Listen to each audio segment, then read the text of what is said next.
Hello and welcome along to the halfway point of Modus Super Series 9, because at the end of play tonight we'll know half of the field that will be taking part at Champions Week in December. It's going to be a thrilling night of darts ahead of us. I'm happy to say we're going to be watching it in the company of the former World Youth Champion Keegan Browd. Keegan, great to see you once again here in Ports. It's been a good week. Just from your perspective, having been here for a few days, just describe it in your own words. Wow, yesterday afternoon was like a seesaw, wasn't it? There were so many ups and downs in every match, and every match had a result for the other match going on. And it was dart intense for the whole afternoon session. And then yesterday evening, what a brilliant session that was. I think we only had two averages that were below the mid-80s, and everyone threw nearly above 90 nearly every game, and brilliant standard throughout. Well, we'll chat more to you in just a second, but there's 6 Premier players in action this evening looking to pick up that spot at Champions Week, and these are the players we're going to be watching tonight. Once a former Champions Week finalist, Colin Osborne looking to return to the big week. He won Group A on Wednesday. The Castleford Tiger, Tom Sykes, is looking for a hat-trick of Champions Week appearances, improving as the week goes along. He's finding the recipe for success here. The Belgian boy, Victor Tingstrom, a regular in terms of qualifying through to Saturday night, looking to follow in the footsteps of his compatriots. Well, he's said the name Super Swede many times here at the Super Series, and Daniel Larson is following in the footsteps of his fellow countrymen. For the Prince of Darkness, glimmers of light towards the latter end of the week, Ashley Coleman sees himself into yet another Saturday night finale.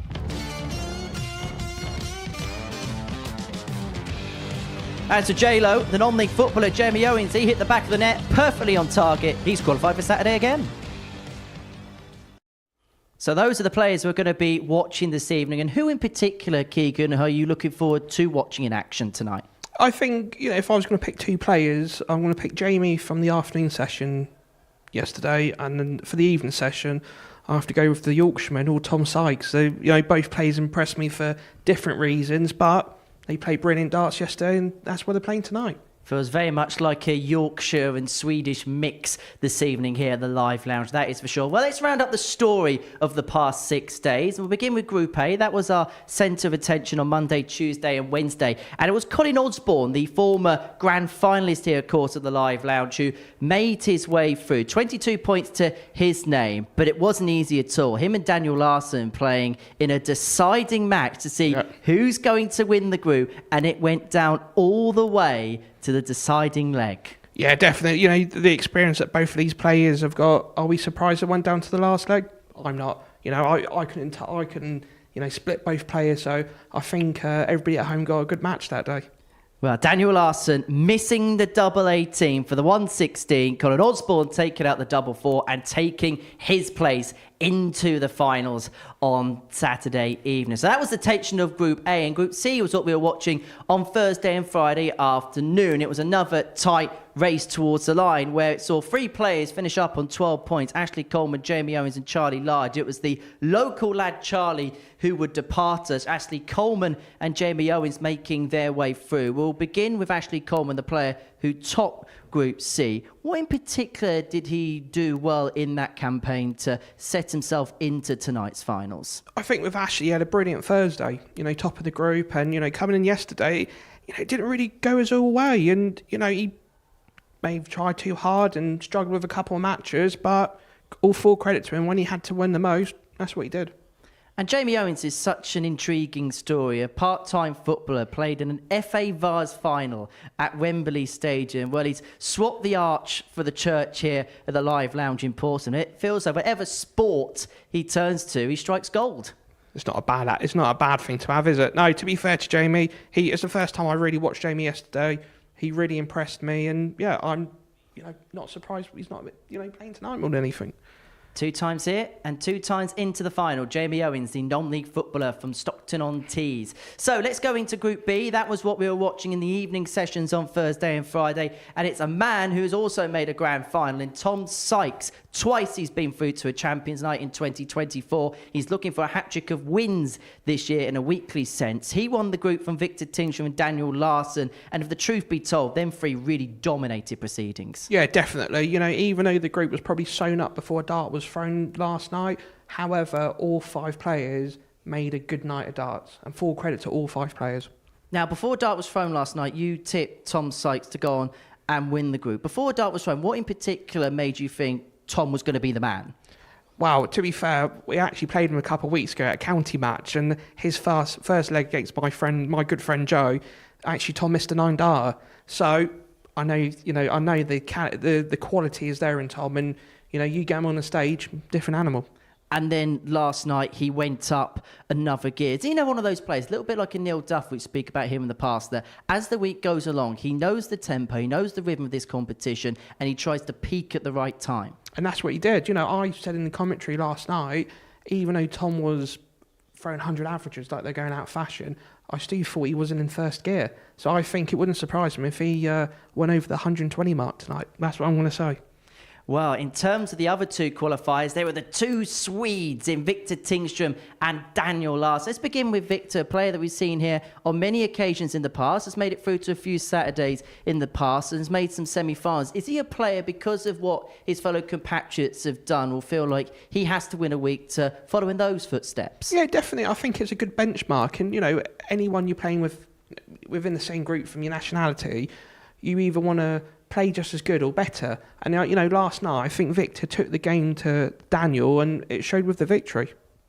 And in terms of Daniel Larson, first week here at the Super Series, we've seen him at Alexandra Palace on so many occasions, a regular in qualifying for the World Championship. So we know the pedigree that he has, but what do you think we saw from him in particular this week at the Super Series? I think he's obviously played really steady darts. There's a couple of moments where obviously he had the darts against Colin Osborne to get through, and then he obviously had the darts last night to top the group. And after the match where he had the darts last night, he kind of dipped off. So it'd be interesting to see how he comes out of the blocks tonight. We saw him there average 107 in that game against Tom Sykes. But is the big question with Daniel how he deals with the pressure matches? Definitely. And I think tonight was this is going to be a pressure cooker. So for him to jump into it, I think tonight would be good getting used to. So those are the 6 players that are in action this evening. These are the groups that are going to be in play. The players are divvied up into 2 groups of 3. The top 2 will qualify for the semi-finals, and then it's straight knockout for the rest of the night to see our 6th player through to Champions Week. We'll talk about both groups. Begin in chronological order with Group 1. Colin Osborne, Victor Tingstrom and Jamie Owens, 2 players from the North East. Victor Tingstrom from Sweden. What are your thoughts and perspectives on that particular group? That's hard to call. You've got obviously Victor and Jamie coming up in the world of darts, but then you've got the experience of Colin for the last 20 years. So I think Group 1, I can't call it. Colin's a player that you would have experienced so many times on the circuit. He's been a pro for God knows how many years now, in excess of 20 years. You would have seen him in Pro Tour environments, would have played him in Pro Tour environments. What kind of players he like to play against, and what do you think his key strengths are? He's very hard to beat. He gives nothing away. There's no celebration, and you just have to grind him. If you don't grind him down, he's going to grind you, and then it's home for an early bath. Well, let's have a look at the other group, Group 2, where Tom Sykes is the headline name in action, alongside Ashley Coleman and Daniel Larson. And some people would say that Tom is the head and shoulders favourite to go and win this group. Yeah, both groups have got similarities, and obviously they've got Daniel in with a lot of experience from years gone by, and obviously Tom, put him on the stage, he loves it, but then you can't write Ash off. So, you know what, the second group, can't call it. Well, I'll tell you who has written Ashley Coleman off. That's the bookmakers. These are the odds for tonight's action. Tom Sykes, the 12-5 favourite to go on and win this evening's play. Ashley Coleman all the way out at 8-1. Anything else that has surprised you in amongst that betting, Keegan? Probably Jamie, even at 13-2, I think. Jamie's a hell of a bet. If he's going to have a punt, definitely go for Jamie and Ashley. That's what I say. Well, Keegan did get it right yesterday by tipping Tom Sykes. That's why he sat in that particular show. You do better than most of our other pundits, let's put it that way. And it is 18 plus, gambleaware.org if you're going to have a flutter on the Super Series this evening. Right, let's get into our first game of the evening's action. It's Colin Osborne up against Jamie Owens. Very much a Teesside field to this first match of the night. And earlier on this evening, our main match commentator, Chris Murphy, caught up with both players. Jamie, back at finals night here at the Super Series. First of all, just sum up your weeks. It's a little different to how it went last time you were here. Yeah, it's been, like I say, I don't know if I've already said to some of the lads, I had a holiday, and it was like 2 weeks away, and didn't shot a dart, tried to forget about it, to be honest. And then when I've come back, I was like, you know what, I haven't given myself enough time here. And I was struggling, especially Thursday. And then some reason Friday practicing, something was clicking a bit more different. I had no pressure then. You know, and obviously when you look at the table and stuff from last time, you feel like you're going in as favourites. It's not a good feeling. I like to be the underdog. There were some important matches as well on that Friday, weren't there? In those games, that's when you produced your best stuff. So that must give you a lot of confidence. I just think Thursday, I had shots in every game to win, but I was missing, they were taking it out. On Friday, they were missing, I was taking it out. And then on the last two games, for some reason, I don't know, Ash and Timothy, something just clicked. I felt so smooth. I felt like I couldn't miss, and it showed. But hopefully, I can bring that today. Yeah, obviously it showed. You're an emotional player on the stage. Oh, yeah. It showed when you were struggling as well that it was affecting you. You wear your heart on your sleeve, don't you? Oh, mate, I could hit 110 average, and I'll still have a face on me. Like I'm just one of them players where I want to win everything I do, and if I know I've got the game, but if it's not going my way, then it's nothing to do with me. It's more in my head than anything else. Do you think some of that comes off the football pitch as well? Oh, yeah. I've always seen... Everyone knows me as I'm an aggressive player. I play with aggression. I play better when I'm aggressive. And I think I take that in the darts a bit too serious. Like, obviously, I'd never go over and beyond on the hockey. It's just... It's me. So if I do look angry, I'm actually happy inside. But, yeah. But feeding off an audience this evening, pretty much straight knockout stuff, surely that will suit that kind of style? Well, I hope so this time. Obviously, I was either back into the week where last time I went home, and it was a 8-hour grueling trip in the car Saturday to get here for finals night last time, and then straight in here. This time I've had a bit more of a relaxed day, nice walk, and hopefully it might show some better stats today. Well, good luck tonight. Thank you very much. Colin, welcome back to finals night here at the Super Series. Got through on Wednesday, so first of all, tell us what you've been up to the last couple of days. Yeah, got through Wednesday, Chris, obviously, which was a bonus, because I come down here, prepare myself for 5 days. So, yeah, the last couple of days I'm well rested and, just been having a bit of a chucky and nothing strenuous, just loose. So, yeah, ready for tonight. Did it do you some good as well playing in a straight knockout match effectively on Wednesday between yourself and Daniel Larson and coming out on top in that one? Yeah, always. I prefer that anyway, because there's nothing worse when you're sat in the back room there and you're relying on somebody else to do the business for you. I'd much rather be up there and then it's in your own hands, it's because it was a last game shootout to see who goes through, but yeah, I'd much prefer that. You're one of the originals, aren't you? You've been with us since it was a live league, Super Series now, lost a Champions Night final. How important is it for you to get back to that Champions Week and try and actually lift that trophy in the end? Very important. The last 2 times I've been down here this year, I've got beaten the final twice, so I'm hoping, obviously, with it tonight, I'm in it to win it. But yeah, I mean, that's the end of the rainbow, isn't it? You get the Champions Week, and the rewards are there after that. Yeah, and a lot of players are saying that these groups are getting harder. The Group A this week was a stats one, but you came out on top. So how much confidence does that give you to take into tonight? It fills me with confidence, Chris, but I believe my own ability, and if I turn up and play, and I'll get the results, but it's a fickle game sometimes, sometimes it doesn't go your way, but I've played long enough, but I believe my own ability. Colin, good luck. Thank you. Oh,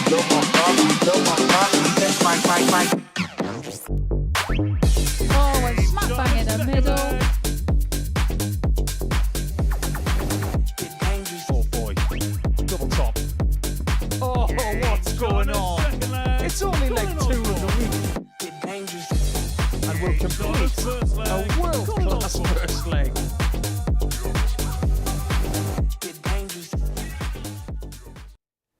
Well, the question is, are we in Portsmouth or are we in the Borough this evening? Well, both of these two will be hoping for better fortunes in Middlesbrough today. A 2-0 defeat for them to Bristol City in the football, but it's very much the Arrows that are doing the talking this evening in front of a packed crowd here in Portsmouth. Our first match of the night, Colin Osborne up against Jamie Owens, and it's going to be watched in the company of Keegan Brown, who's alongside Chris Murphy. Evening, Chris. Evening, Henry. Evening, everybody, and welcome along to the latest Saturday showdown at the Modus Super Series. The Middlesbrough man, Colin Osborne, twice a winner on that stage, and once, as mentioned, a finals night, Champions Week runner-up. He takes on a man from Stockton-on-Tees, as Henry alluded to there, not far away from where he resides, but right now they've made a home at the Live Lounge here in Portsmouth, and Colin Osborne, one of the most experienced players in this venue, certainly the most experienced player out of the 6 in action tonight. And speaking of experience, Paul Hinks, the official. Ladies and gentlemen, first leg, Colin to through first. Game on. He calls game on for the first of tonight's 9 matches, which will determine the 6th player to make it through to the Series 9 Champions Week. Osborne has the darts in the opener against 100. Owens. Keegan Brown alongside me and was in the commentary box yesterday, and we saw Jamie Owens suddenly find something, and he mentioned that himself in his interview there. 60. Yeah, definitely. You know, Jamie said yesterday before a game dart was even thrown, he missed a lot of doubles Thursday, and that cost him. But yeah, he proved us that he can play darts, and the last 2 26. matches yesterday afternoon was nothing short of spectacular.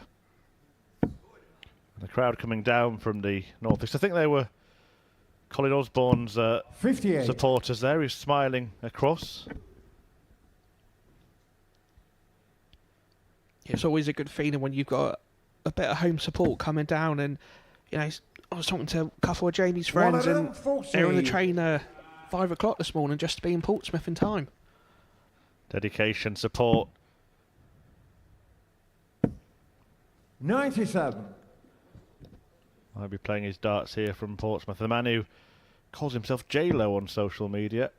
But as far as they're concerned, up in Stockton-on-Tees, he's still 65. Jamie from the stock.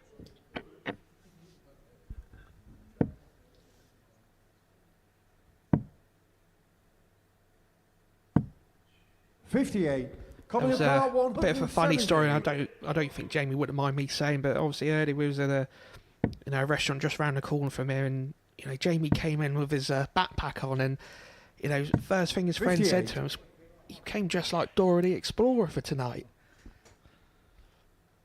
Well, I obviously never got the invite, but hope you enjoyed your dinner, Keegan. Well, let's be honest, it was with Owen Binks in the end, so Colin Carr, 112. Right then, the checkout opportunities for the first leg of finals night, and Colin Osborne could take his. He tees up tops Game and show the nails first it. leg. What a Colin start Osborne. for the Wizard. Second leg, Jamie to through first. Game yeah, on. solid leg from Colin there on throw, especially as Jamie just put himself on the 2 darter.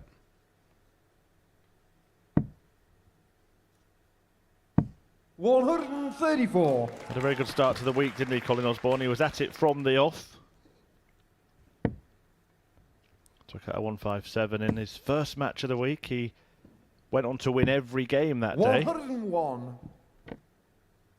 Yeah, that's the thing with darts. You don't lose it. It's like riding a bike. And, it's good to see Colin coming back, playing good darts again. 108. Well, that's Darren, who's travelled from Eastbourne to watch the Modus Super Series on his 50th birthday. Massive darts fan and loving life at the Live Lounge. What a treat. Hit the bullseye today. We might see a few of those tonight.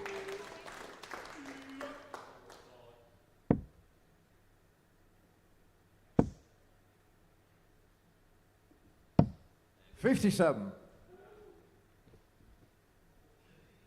Good response from Owens.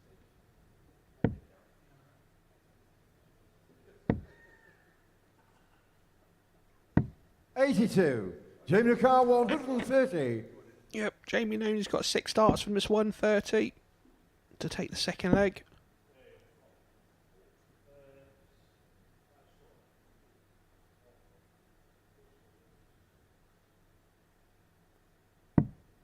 61. Yeah, it's good recovery in that last art.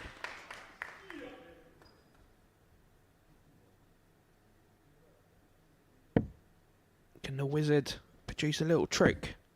And he's going the right way about it to leave tops. And he does so. 138. Jim McCarr, Puts the pressure 69. on his opponent Owens here. 19's route, so it'll be one dart at double. And the double is the same target that Osborne hit in the previous James leg on the and left second leg, in this Jimmy leg. Owens. But Owens also finds it to square up the match at 1 apiece. Third leg, Colin to through first. Game on.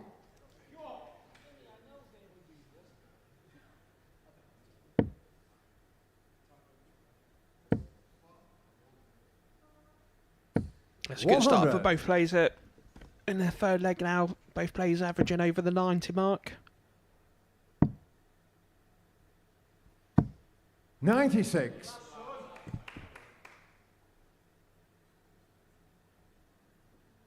Do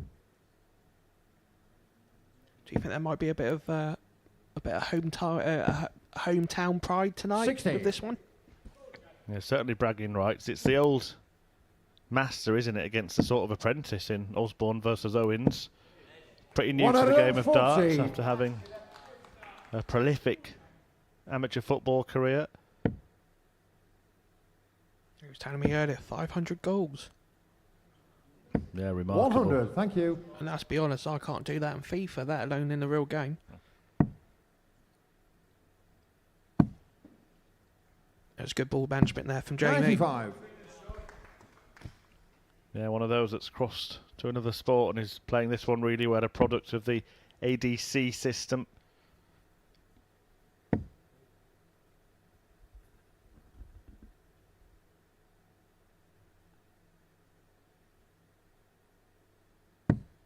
$137. Jimmy McCarr, 170. So Jamie gets first poke. Probably wants to leave this tidy. 30. Colin McCarr, 104. Maybe the, bit of lack of experience compared to Colin's just coming into play in this third leg. And he could be on for a second ton-topping checkout here. 80. Missed a double Jimmy 12 McCarr, for the 104. 140. And now Jamie Owens wants a 140. And he took this out yesterday. But not tonight so far. 60. Colin McCarr, 24. So back for the double that he missed. He's a really good performances, actually. Both players have started well tonight. Colin Being Osborne, shown though, in the third leg, particular. Colin Osborne. That's a 2-1 lead. 16 Fourth leg, darter Jamie to following through the first. 15 Game on. dart leg that Owens threw to get his first leg on the board.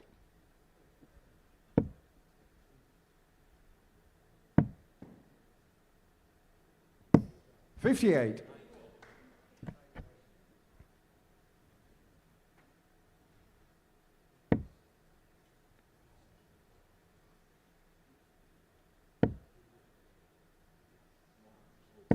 $60.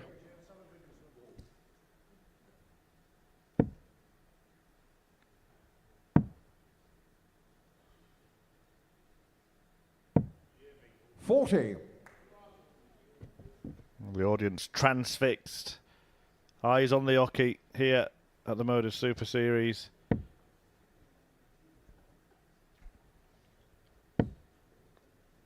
Different kind of darting atmosphere. You've been here a few times. 60. You've sat in the crowd yourself, haven't you, Keegan? It's Yep. sort of intimate setting. Bit of respectful one at the same time, I have to say. Yeah, people are here to enjoy 68. themselves, but tend to give the best of order while the players are throwing the darts. And in a setting like this, you are going to hear a pin drop, aren't you? Yeah. But when there's a 180, and quite rightly, they make a bit of noise and show a bit of support. 140.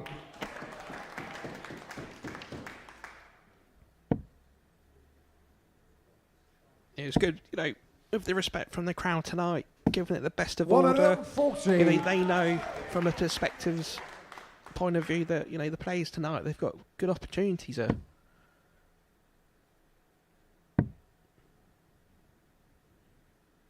$134.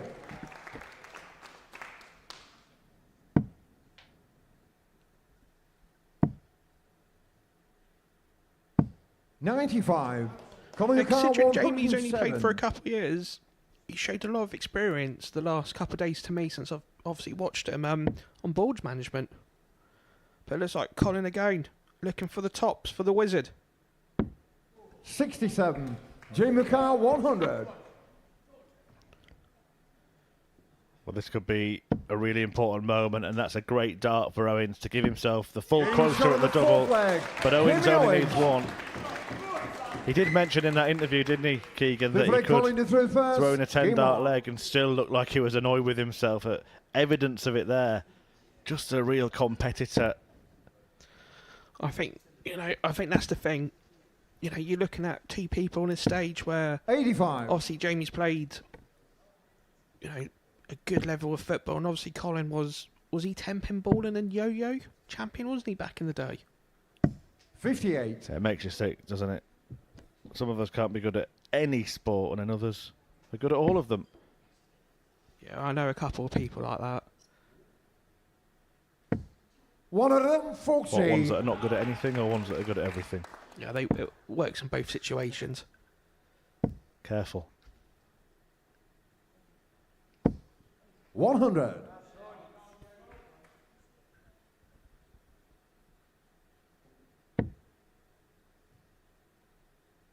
I think that's one thing Colin's done well so far in his throw. He's, you know, after 6 darts, he's always below the 300 mark. 43. But no, could give Jamie a bit of a opportunity to get inside. He can. It's a lovely second dart. 83. Just a quick reminder of the order of play for this evening. Tom Sykes in action next, like Colin Osborne, has reached the Champions Night final before, takes on Daniel Larson. Then Owens returns 96. to take on Victor Tingstrom. Larson then meets Ashley Coleman.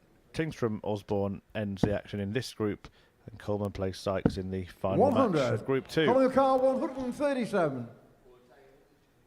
So Colin out is looking at the first chance to take the 5th leg. He's got 100 left out, so he'll be bound to be looking at the 60 to leave tops. And he does. 97. Jamie Carr 160. So this is an ask, and it looks like Jamie will have to try to take this out. Not going to, so Osborne returning for tops. 60. Colin Carr 40. To edge ahead again in what has been a decent opening encounter.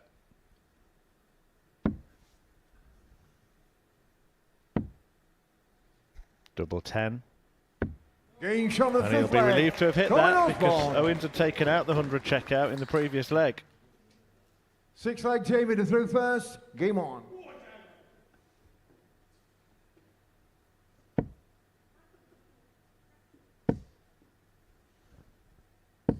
$100. I know obviously this format of the game is a lot short compared to a lot of the games we play out there, but both players at the moment, you know, Colin's checkout percentages looking at a really respectable 54. 42, and Jamie's up there at 66. So, and even the averages, you know, they're both, Colin's just over the 90 and Jamie's just shy of the 90 mark. So it's a good quality affair, considering this is just the first game of the first game of the evening. Yeah, not much between them in that department. Not much between them in the 96. scoreline either. The most important stat of the game. And it looks like it'll be going the distance, which is great news really for both players, because the 4-3 defeat is not the end of the world. You know, it's one thing we talked about quite a lot yesterday, wasn't it, Chris? Was if you're going to lose full 3.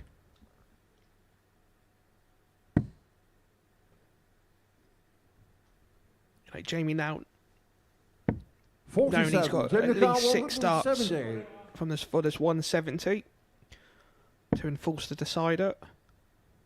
So it's 90 left. 98. So he'll be coming back for 72.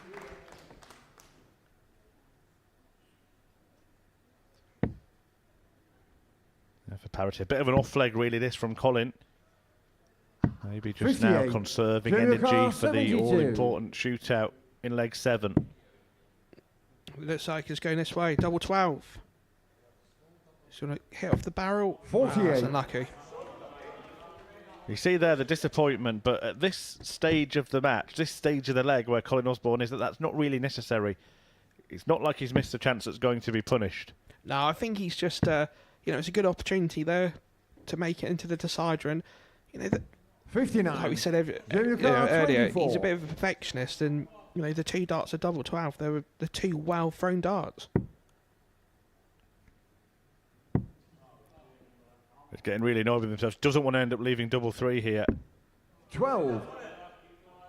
Still allowed to miss these darts. No real drama. But I just wonder when you react like that and you sort of soak yourself in negativity, whether it just carries over into your next visit or two. 40. Jamie O'Carr, 12. So Jamie now, it'd be interesting. He'd be hoping just to take this out in the first start. No score. Decides to bust it. I think Colin really here is the O'Carr, architect of his own 147. downfall. Seeing the glass half empty. You can see there his friend saying to him, calm down, Jamie, calm down. He won't be calm if Colin Osborne cleans this up, but he won't.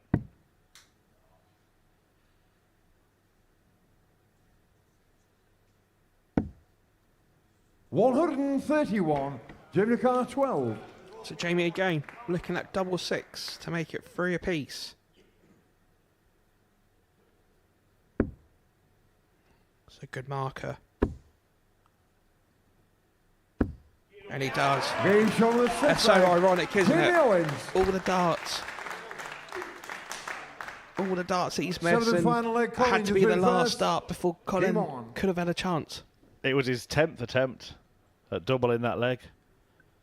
And he waited and waited, as Keegan Brown alongside me rightly said, until Colin Osborne was thinking, you know what, I'm going to nick this here. 16. And the worst thing about how, when you're in a match like this, there's nothing worse when the opponent does take out in 3 darts and, you're left thinking, I've got more of a chance to take the leg. And then obviously Colin's case, he would have took the match. How much experience is Cole going to bring to the table here? And he does. 140.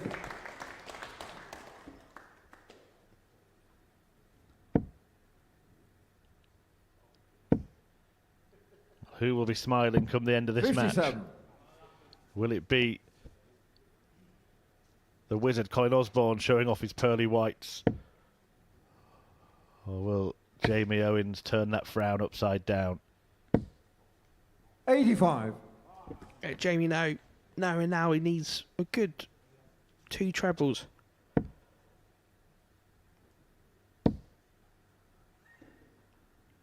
$60.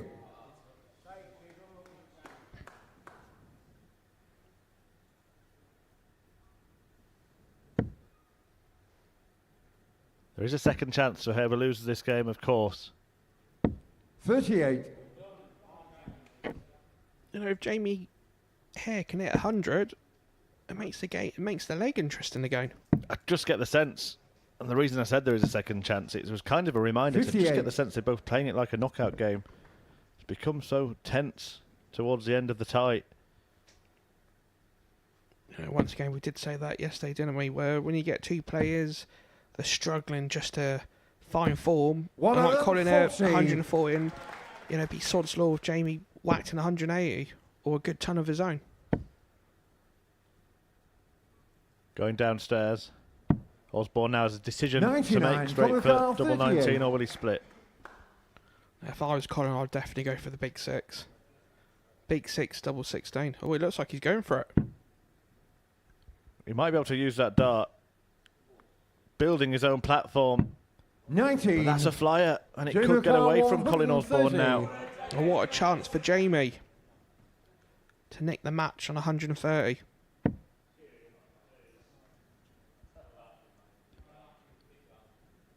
And Jamie immediately scolds himself 50. as he looks away in disbelief, Colin and now O'Carr, Osborne gets 19. another opportunity to get the job done. Probably looking at the big 3. Wow, he's going the 17 route for double 1. And he Game does. shown in the match, Colin Happy Osborne. accident. Happy Osborne. Lucky Osborne, says Jamie Owens, as he congratulates him for that win. A 4-3 success for Colin Osborne against his fellow North East opponent in Jamie Owens. It's Osborne who gets the bragging rights, but more importantly gets the points in Group 1. 85 the average in the end. It did come down as the game sort of intensified as it reached its climax. Colin Osborne, well, it was a little nervy, wasn't it, when he had that 17, but double one went straight in. He picked up the points. It's not over for Owens. He'll be back when he takes on Victor Tingstrom. But next we go to Group 2 as Tom Sykes meets Daniel Larson.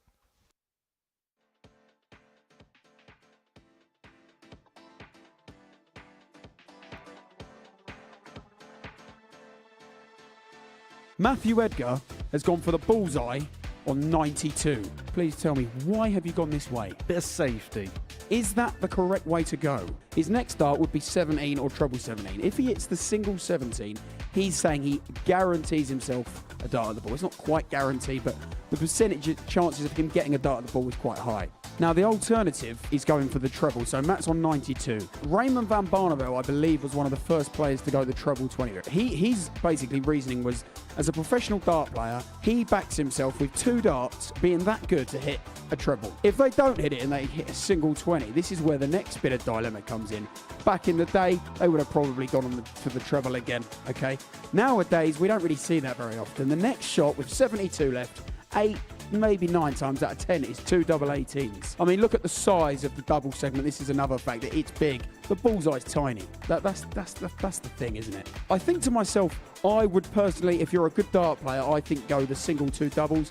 And then next thing you know, someone's gone the 25 route and I find myself calling game shot. Which route would you do on the 91s, the 92s, the 93s, the 94s? Should you go for it? Or should you lay up? Your opponent's on 212 points. This is a World Championship semi-final. The fans out there, they're all against you. You need something to get them on your side, perhaps. What would you do? Genuinely, what would you do in this situation? I'd be going for it. Got to go for the bullseye. And what's your reason behind that? Why would you do that? Just got to believe in yourself. Give yourself a little bit of a G up. If you hit it, it's going to look incredible. And if you don't, then you've got time to sort it out. Me, as somebody who likes me mathematics, I would probably say do the sensible thing, lay up. This is a World Championship semi-final. Jared, he wants to get the crowd behind him. So there's 2 options. You might be on 170 thinking about whether to go for it. Your opponent is also on 170 and you're thinking to yourself, he's a great dart player, he's in the World Championship semi-final. Is he really going to take out 170 under this pressure in this occasion? Probably not. So you decide to lay up. Now, we've seen examples of that in the past. I think Mensur Sulovic famously took out 161, I believe it was, against Van Gerwen when he chose to lay up. This happens quite a lot. Most of the time, your opponent is not taking out that 170 when they come back. So laying up probably is the best thing to do, but sometimes it backfires and then, well, fair play. Darts maths!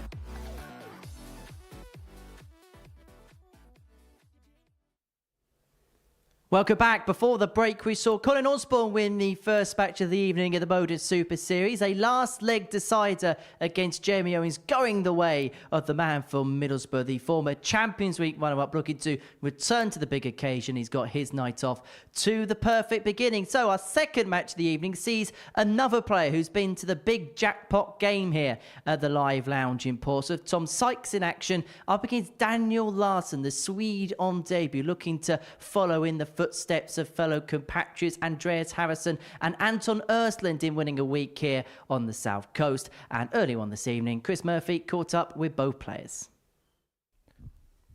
Daniel, welcome to finals night here at the Super Series. Just tell us how you think it's gone for you this week overall, because it has been up and down, hasn't it?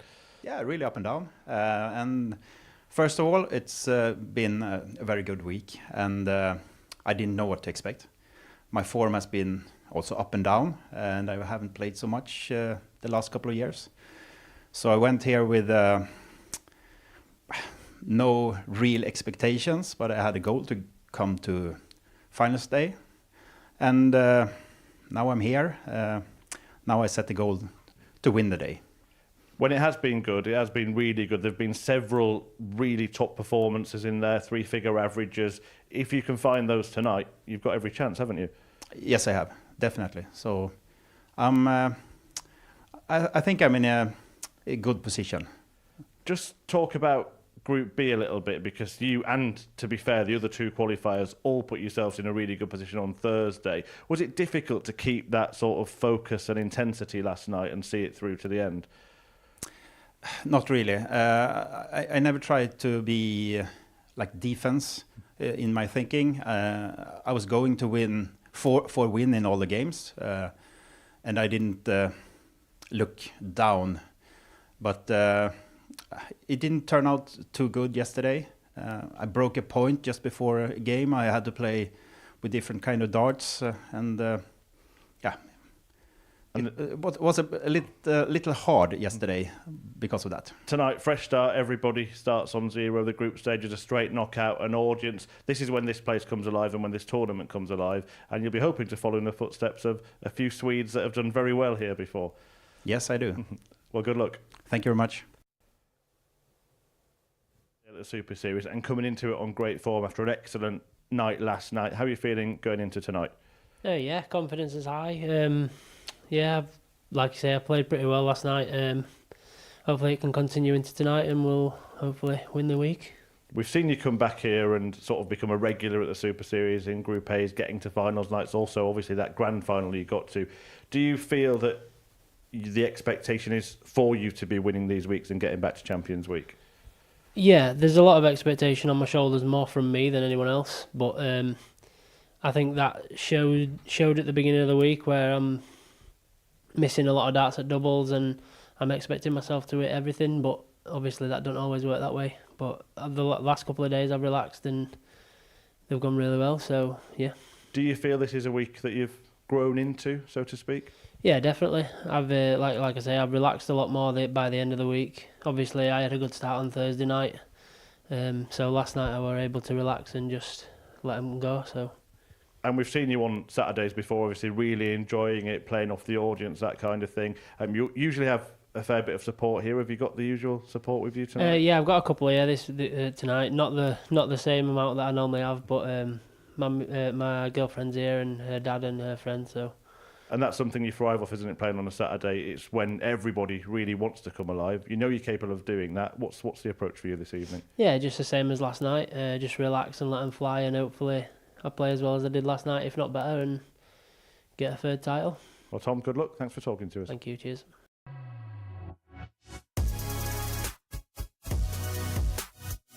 Oh, what's that?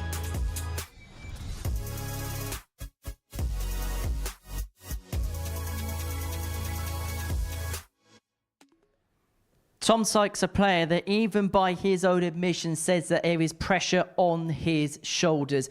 A former Champions Week runner-up, a player who's made another subsequent Champions Night. He is one of the big beasts in this pond, is the Castleford Tiger. He takes on the Swede Daniel Larson, a regular at the World Championships at Alexandra Palace, a place that Tom would love to play at in the not-too-distant future. But it's a meeting of England and Sweden in our second match of the evening. It's going to be described by Keegan Brown and Chris Murphy. Yep, the Castleford Tiger, Tom Sykes, looking to get another finals night victory, whereas Daniel Larson looking to get his first attempt. The Swede has been in good form, but he did tail off for Larson at the end of yesterday. Lucky for him that the damage had been done on Thursday and neither Joe Murner nor Rob Collins were able to catch up. But there was a slide at the end of the group with Larson only picking up one win last night and losing his last three matches coming into finals night. The little sort of concern we discussed yesterday, Keegan, for him was that on two occasions this week now he's been in matches where he needed to win to qualify, one in Group A, one in Group B, and has lost on both those occasions. It doesn't bode well for the Saturday night when every match is going to be that crucial. No, yeah, totally agree there. We obviously didn't mention that yesterday, and it'd be interesting to see how Daniel does come out of the blocks there. Considering obviously he had darts. Obviously when he was playing he had chances against Tom, and then obviously a couple of days before he had chances against Colin. So 100. Is that one of these things? Did he put too much pressure on himself just to get to Saturday? But yeah, I think it'd be interesting to see how both players come out. 83.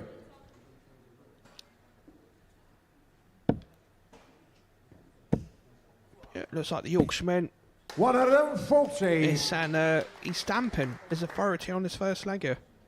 On throw.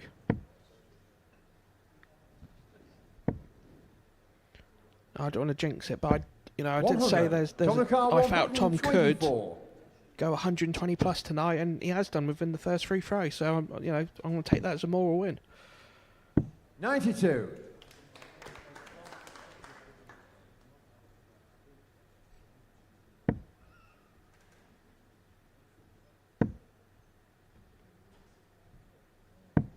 $44. Tom McCarr, 32. Great start from Sykes. Wasting no time. And landing the first leg and signalling his intentions for the evening. Second leg, Daniel did through first. Game on. 14 dart starter for Tom Sykes. I think Daniel will be hoping for just to hold a throw to kind of relight the catalyst. 100.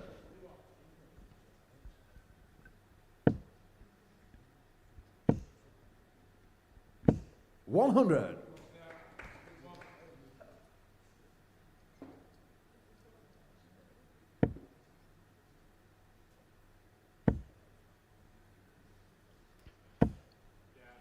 $140. It's good darts there from Daniel. What can Tom reply with? 80. So there's a little bit of breathing space between the two players at the moment on Daniel's throat. Daniel should be looking at the 19s. 132. So he's just shy of 200 points in front of this leg. 58. Daniel Carr, 129. That's Demos. Yeah, I'll be cheering on Daniel Larson. Big involvement in darts in the Nordic and Baltic region. And they'll be happy to see Larson sensibly lay that up.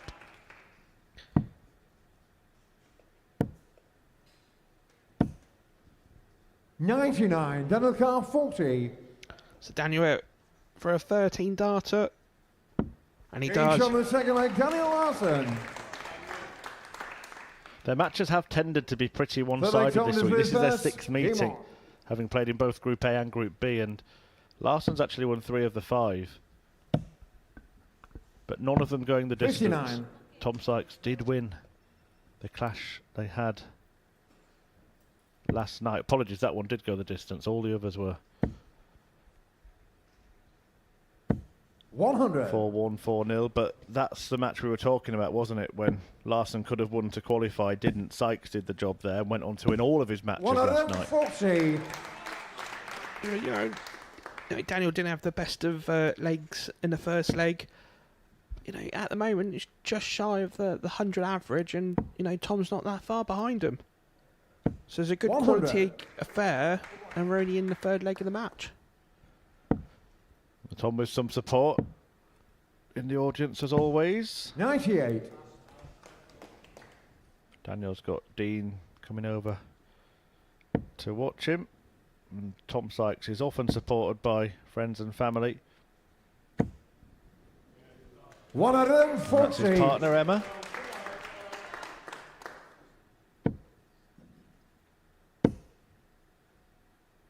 $60. That's unlucky. Daniel Carr, That's 3 161. well-framed darts at the 20, but Daniel's got the first chance, and he can. So he's looking at 51. Maybe a rush of blood there, but he's left 38. Daniel Carr, 144. So this is a big ask for Tom, but more than capable when it's on. 96. Daniel Carr, 38. Now, is he going to go straight for it? Is he going to split it? It looks like he's splitting it. Look at that. Double 16. 2 8s to break the Sykes throw. Getting shot on the 3rd leg, Daniel Larson. 4th leg, Daniel did through first. Game on. Well, 2-1 to Larson.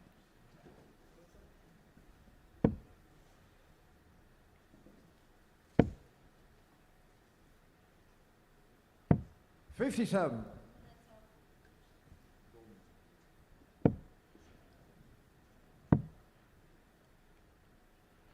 Daniel Larson leading this match 2-1.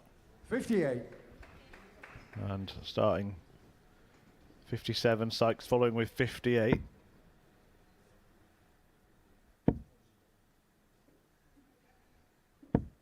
$43. Apologies, we do just have a slight gremlin in the system that's taking away the scoreboard at the moment, but we will keep you informed that 100. 140, or was it 100? I tell you what we need. We need Owen Binks and his whiteboard. That's what we need, Chris. Yeah, 100 puts Sykes on 343. 60. Hey, Tommy looking to get the ball back rolling, and he does. 180 doesn't get him to a finish. 163. Surprisingly, that's the first 180 of the evening. And just like that, just about to say they're like buses. But when one player ignites, the other one does tend to follow.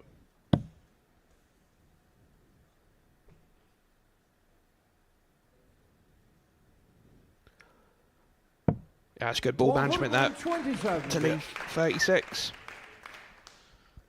So 201 for Larson. He's not on a finish. But Tom Sykes will come back for double 18. 131. Tom car 36. So Tom looking at 218s, and he He's does. on the fourth leg. Tom Sykes. They've played 4 legs so far, Good leg, Tom, to and all the first. winning Game legs on. have been under 15 darts. At each player's throwing 100, 100 average or more on every time they're winning the leg.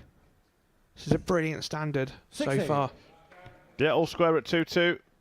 A reminder, the opening match of the evening in Group 1 went the distance. Colin Osborne getting a 4-3 victory over Jamie Owens. 140. Yeah, we was a bit concerned that Daniel would come out and, we wouldn't know how he was feeling from yesterday. But look, it looks 100. like, he's ready to go for it. Considering both players, Tom at the moment, he's averaging 97 and Daniel's averaging 98. So it's a 44. quality affair. But Tom, here he goes. And he goes back. Brilliant throw. Takes his average over the 101 mark.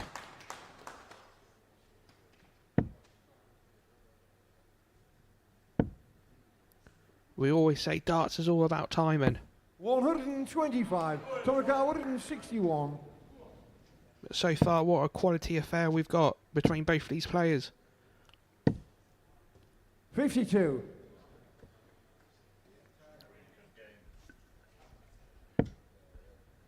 Really good game.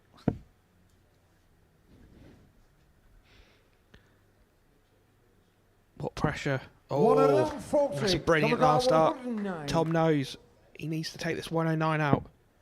Looking at treble 19. Looking at double 16. 93. Daniel car 52. And now, facing, being broken. Tops. Big, deep breath. Takes his time to deliver the dart.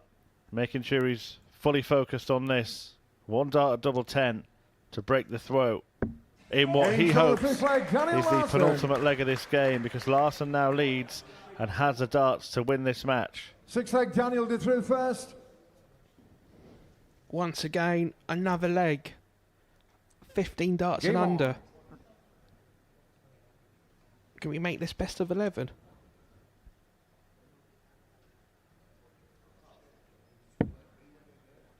What a start from the Swede. He's rolling them in now. 120. Well, it was out of the 5 anyway, so it's not too much damage done for Daniel Larson there.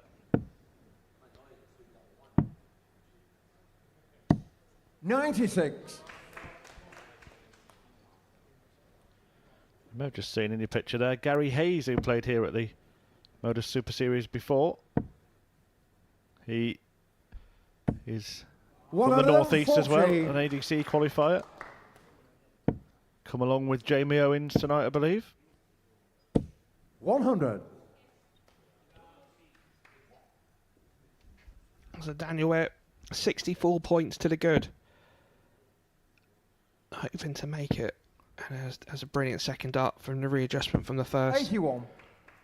Yeah, Gary Hayes, by the way, here at the Super Series, the audience take part in a 9-dart challenge. The highest score wins a signed dartboard. I believe he won it, but then was declared a ringer and not allowed to win the prize. Here's Daniel Larson going to take the prize here in the opening match of Group 2. Doesn't have to take this out. All he has to do is leave it handy. 95. I'm very surprised. I know he had a treble 20 at that last start, but I'm surprised he didn't go for the 25 option to leave the 100. So Tom out. 133. What fantastic dart. That puts the pressure on Daniel Larson. It asks the question. And it's only going to be the 1 dart at double. What way is he going? Is he going 5 for tops? And he is. So it's double top for the match. 25. We mentioned it. The little Achilles heel for Larson this week has been missing at the key moments. When it's there for the taking, he's been unable usually to cross the line. 30. He's going to get 3 more this time. Sykes 40. slaps his own face in frustration. And Daniel Larson is going to take a moment here. Yeah, it's good for Daniel taking his time. He knows he's got 3 darts at tops to win a thrower. It's a brilliant marker for how he throws. He does. Daniel Larson gets the win against Tom Sykes. That is an interesting opening to the evening in Group 2. The Swede Larson gets a victory by 4 legs to 2 over Tom Sykes, who's going to have to beat Ashley Coleman in the final game of this group. Daniel Larson gets off to a brilliant start. Look at that, defying an average of 98.86 on Tom Sykes. And Larson is the leader in the early stages of that group. We will return to Group 1, and Jamie Owens will need to win to stay in when he takes on Victor Tingstrom.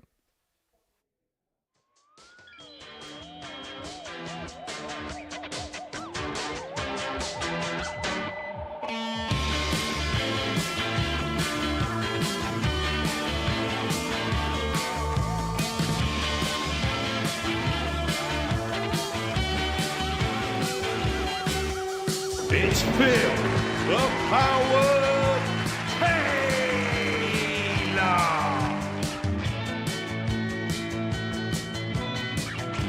Dazzler, Glenn Durham. Gaming, shots, ornament. It's Wolfie, Martin, Adam.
The Dazzler, Bobby George.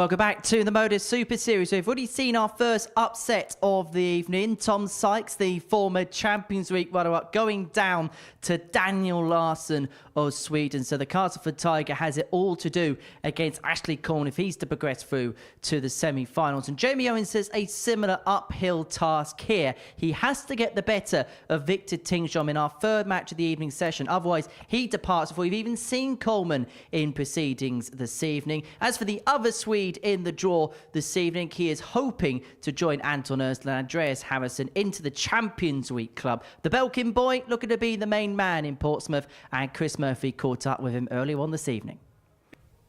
Victor, back at finals night here at the Modus Super Series. Just sum up how you think it's gone the last couple of evenings for you. Yeah, it's been quite good. Played quite okay. Had some good parts so far, and yeah, nothing really big negative. Just feel good. For yourself, Daniel and Tom, you pretty much knew you were going to be here after the first night. How difficult was it to just keep that level going last night? It wasn't that difficult. You kind of relax a little bit, not too much, because you don't want to be the one that loses that. So yeah, it felt fine. Didn't put too much focus on it. Just play my game. Obviously, we've had success for Swedish players here at the Super Series before. Anton Erstl winning a week, Andreas Harrison winning a series. We've got two Swedish players tonight. What's it like between you two? A friendly rivalry, perhaps? Yeah, I mean, for me, Daniel is one of the greatest stars players from Sweden, so I have so much respect for him playing him, and especially now have 2 wins over him. It's always great, but the first time 2 Swedish players is in final night, we're kind of trying to make the most of it. Just enjoy it at the same time, but it's quite cool, It's it's fun playing him. It's a good rivalry from rival teams in Sweden as well, so it's always a good crack at darts when we play each other. And what would it mean to you to come out on top, win tonight, and make it through to Champions Week? Would be awesome. Probably the biggest thing I could do in my darting career so far. But yeah, I very much hope that I'll pull through. But it's always tough coming to the finals night. Hope for the best, see everything as a positive, and yeah, hope for the best. We wish you all the very best. Good luck. Thank you so far.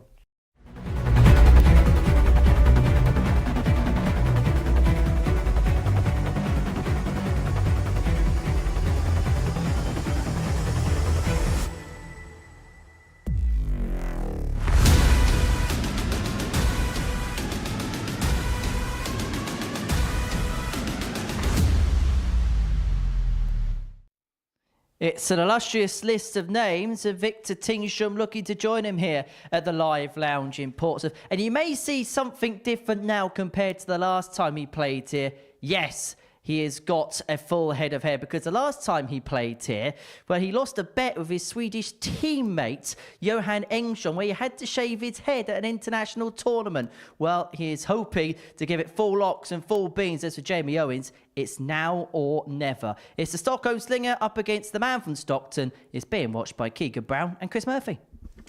Yeah, let's hope it's a hair-raising affair, this one, between Tingstrom and Owens, and it is, of course, already the last chance saloon for Jamie Owens, who must win this game, or else he will not qualify for the semi-finals. It will be an early bath on finals night for him. If Tingstrom wins it, he goes through, takes Colin Osborne with him. They will then shoot it out to see who will win the group.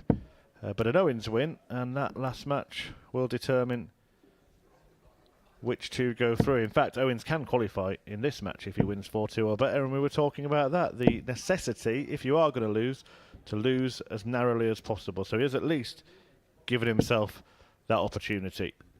Yeah, definitely. No, because Jamie's got the throw in this match. Win 4 legs. Just win on your throw. That's as easy as it gets. Well, it's as easy as it sounds. But no, I think yesterday afternoon, Jamie to throw first. as we would say, Jamie showed a lot of minerals the last 2 matches when he knew he had to win. So, is he going to release the animal again? Yeah, interesting to see that fight back in him 16. on Friday, particularly. There was a match, wasn't there, between himself and Ashley Coleman 2 games from the end, where if Coleman won that game, 96. he and Charlie Large would have been through. Jamie Owens wouldn't have been here tonight.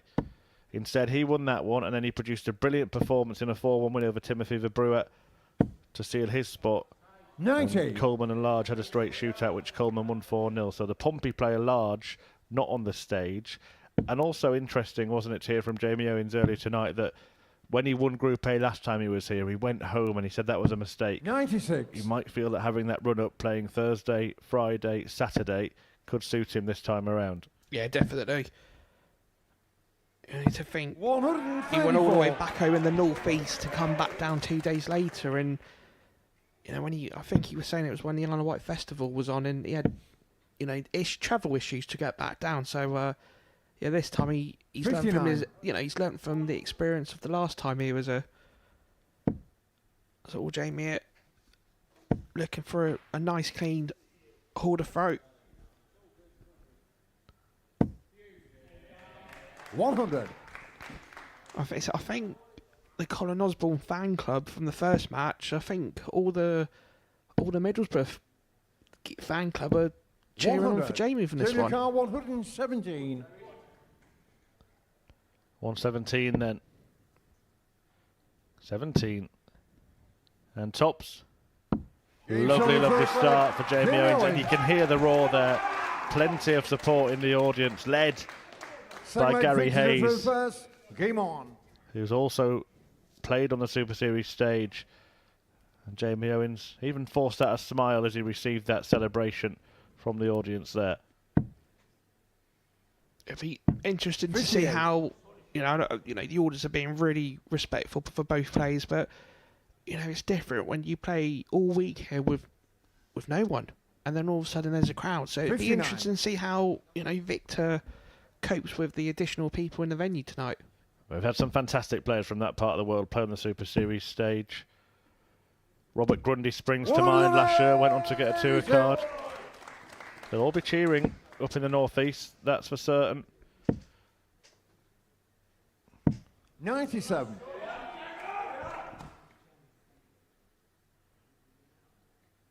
Real hotbed, isn't it?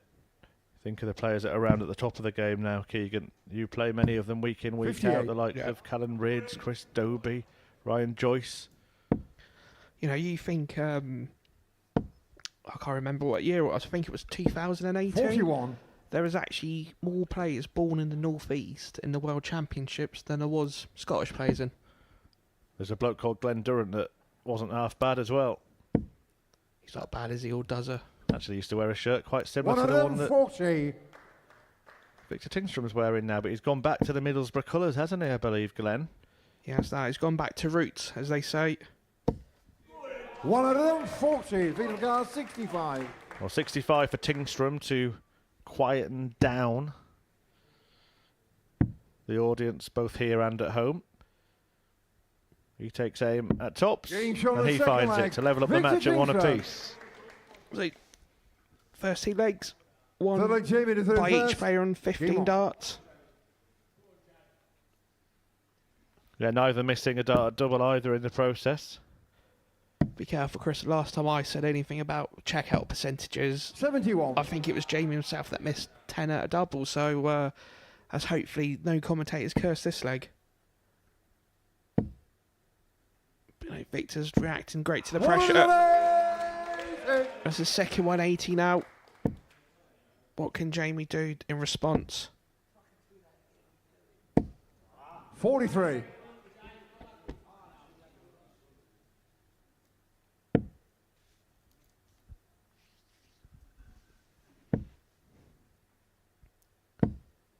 $100. It's a very good standard from Victor here for the first 6 starts of this leg. 58.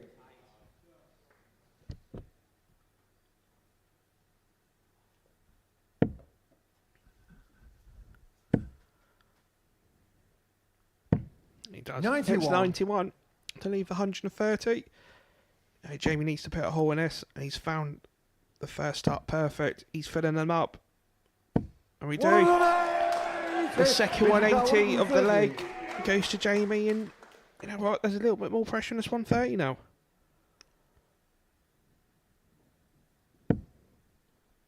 So he's looking at 90. So you want to go for the ball, 54? 43. Jamie Carr And he's 87. 49. So Jamie's got a chance at 149. First one's in, looking at treble 19. So there's 70 left. So he's probably looking at treble 10 to leave tops. 89. And he'll take that. 87. 87 then. Could be a big exchange in this match because this is for a breaker throw for Victor Tingstrom. And then Jamie Owens really is on the back foot, having lost his opening match tonight. It's only one pot shot at the ball. And he doesn't get near it. 46. Owens comes back. Jamie Carr 60. Jamie, 60. Looking at double top. 2 10s. And he does. Game show on third leg. Jamie Owens. Fourth leg victory through first. Game on. Team T side in full voice. Do you know what? If it's going to be an Osborne and an Owens final, can you imagine the amount of Palmos would be available tonight in the T side area?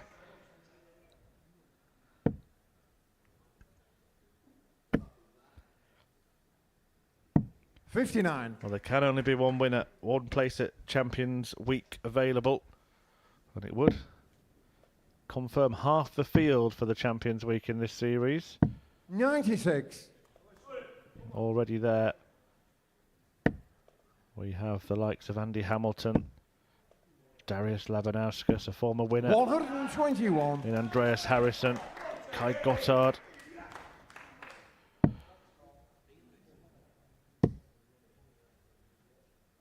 And Paul Hogan, who won last week. 127. What a season professional Paul Hogan is. He's always there and all about, isn't he? 140. Oh, absolutely. You know, I felt very. I wouldn't say sorry for him, but you know, when he played these a couple of weeks ago up in York, he didn't do nothing wrong, did 58. No, absolutely. And it's not the first time it's happened to him against Lisa Ashton in the seniors circuit. Right now, Victor Tingstrom is going to have a look at 1-2-4, but boy, is he under pressure. Victor Carr 124. You know, like we said at the beginning of the match, it'd be see. You know, it's interesting to see what animal Jamie's going to release, and so far the beast is coming out. But Victor looking at the ball. 99. Jamie Carr 54. So 54 for Owens to move now within one leg of qualification. This is how quickly things can turn around on a finals night. Owens needs one more leg to qualify.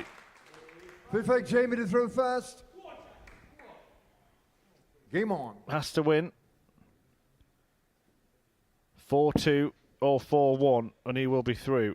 So basically he has to get one leg before Tingstrom gets two to secure his spot. If he wins 4-3, 9. The worst outcome for Jamie Owens, the worst possible outcome. Thank you. Would be a 9-dart shootout. Victor is coming in. 140. So you get 140 there. You know, sadly, Victor's really got the control of the throw in this leg. 60.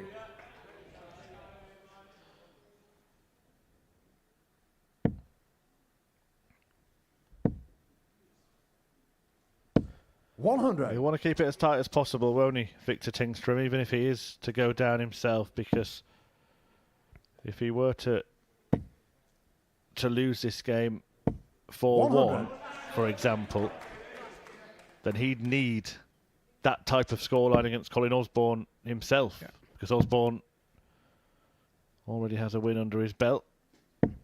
131. So every leg's going to matter from here on in, and it looks like Victor is going to get this one.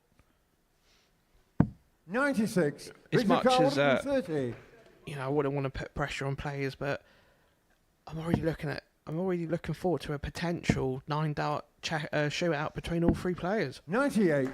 It doesn't happen anywhere else, does it? Three-way 9-dart shootout.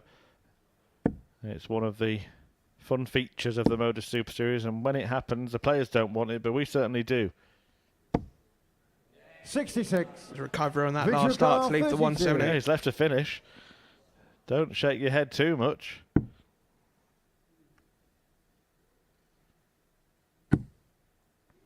How's that not got in? No score. Wow. And Victor now, Carl, now that 170. start treble 20 really comes into play, because he has a chance to win it here. Not going to happen. So this is a good set out. So he's probably looking at 100. Okay, stayed on the Victor Carl, 20s. 32. So Victor now returns for double 16 to make it 3-2.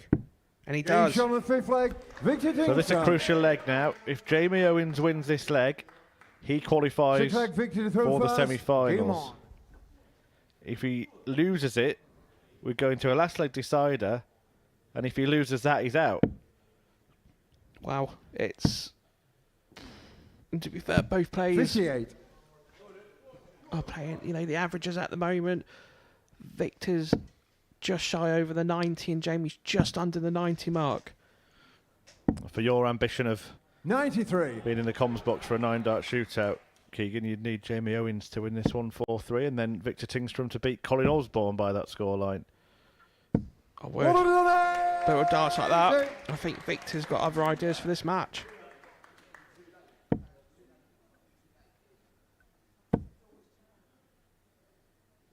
That's good darts. Really good reply there. He almost puts the pressure back onto Victor after that 1-4-2. 134. Pressure? What pressure?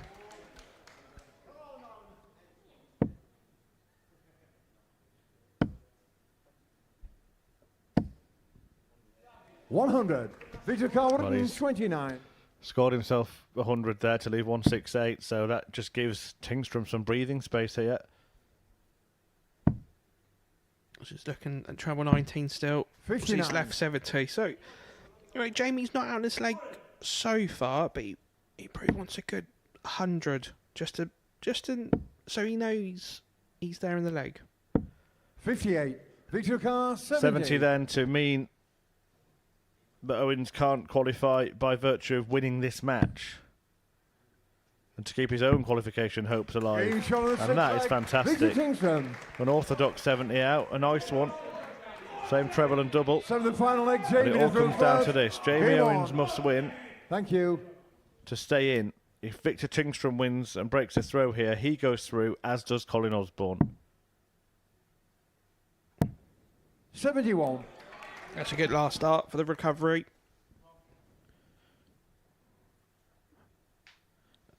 And even though Owens can't go through by winning this leg, Keegan, the only way he could go out is in a 9-dart shootout, so Yeah. he'd be very, very likely to go through. Yeah. Because if Osborne were to beat Tingstrom, or Tingstrom were to beat Osborne any other score 100. than 4-3, then he would be in the semi-finals without having to play in a 3-way 9-dart shootout. So it's such a huge leg of darts, this. It is for both players. 100. It's Jamie here, hoping to get a couple of big trebles to put his authority on this leg. 100. I think he'd still be happy to take the ton there.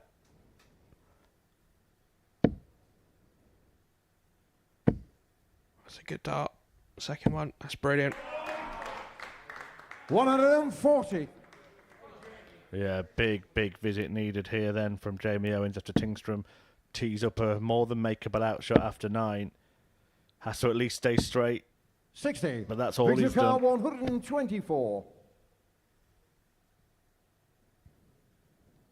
He's looking at treble 20, and he does. It's 14. Oh, double 11 for the match. 113. Not just for the match, but to qualify. Victor Carl, 170. That chance has gone for now. Can Jamie Owens stay in it in the most breathtaking fashion? Another. Leaves him on the ball. And he's going to milk it. Thank you. The drum roll finishes, and the target is hit. What a moment!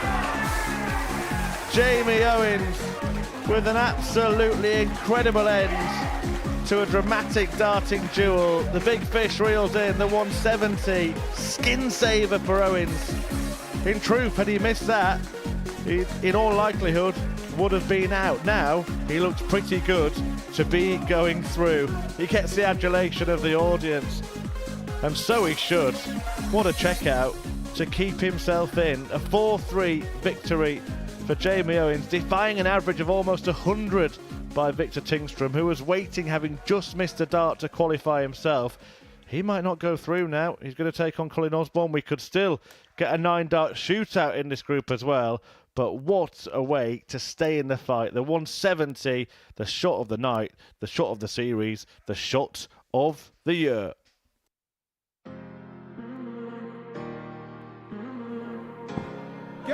Very good dart. He's done it. Not today. Yeah, there was a chance, but there's no chance there. FG's taken over here, and he's Definitely not Owens. Definitely he thinks not. it's Hold it. on. Yeah, no, I'm not giving you that. The back end of the leg here, and it's not going to go the way I thought it was there. I was about to mention the fact that we do have that rule in place. That is a great marker. And a great win for Ginge, who goes through. Oh, he's found it away days. He couldn't find the treble, but he can find the doubles. And he's found himself in the next round. Great dart. And I can't help but think that... Level 7 now, sure. Oh, and he's found it. Sean Nyland has knocked out Darts for Fun, the favourite for the singles competition and the winner of the pairs. I think is too bad an idea considering how the first 18 darts have gone for Ellis. Is this the first time we're seeing tag team darts? Oh, I'm not sure. You're making the most of it, lads. Time supporter and friend Okay, of no, Ellis. maybe not. Not 1 second. Okay. Up we Hold come. on. What's We're your doing the name? same now. Okay, Jaden, you require 74. He knows where he's going. 56, double 20. Oh, that's a good effort. That's a very good effort. He throws a lovely dart. I think we should send one of them down and let one of them play against Jaden. That's a good dart.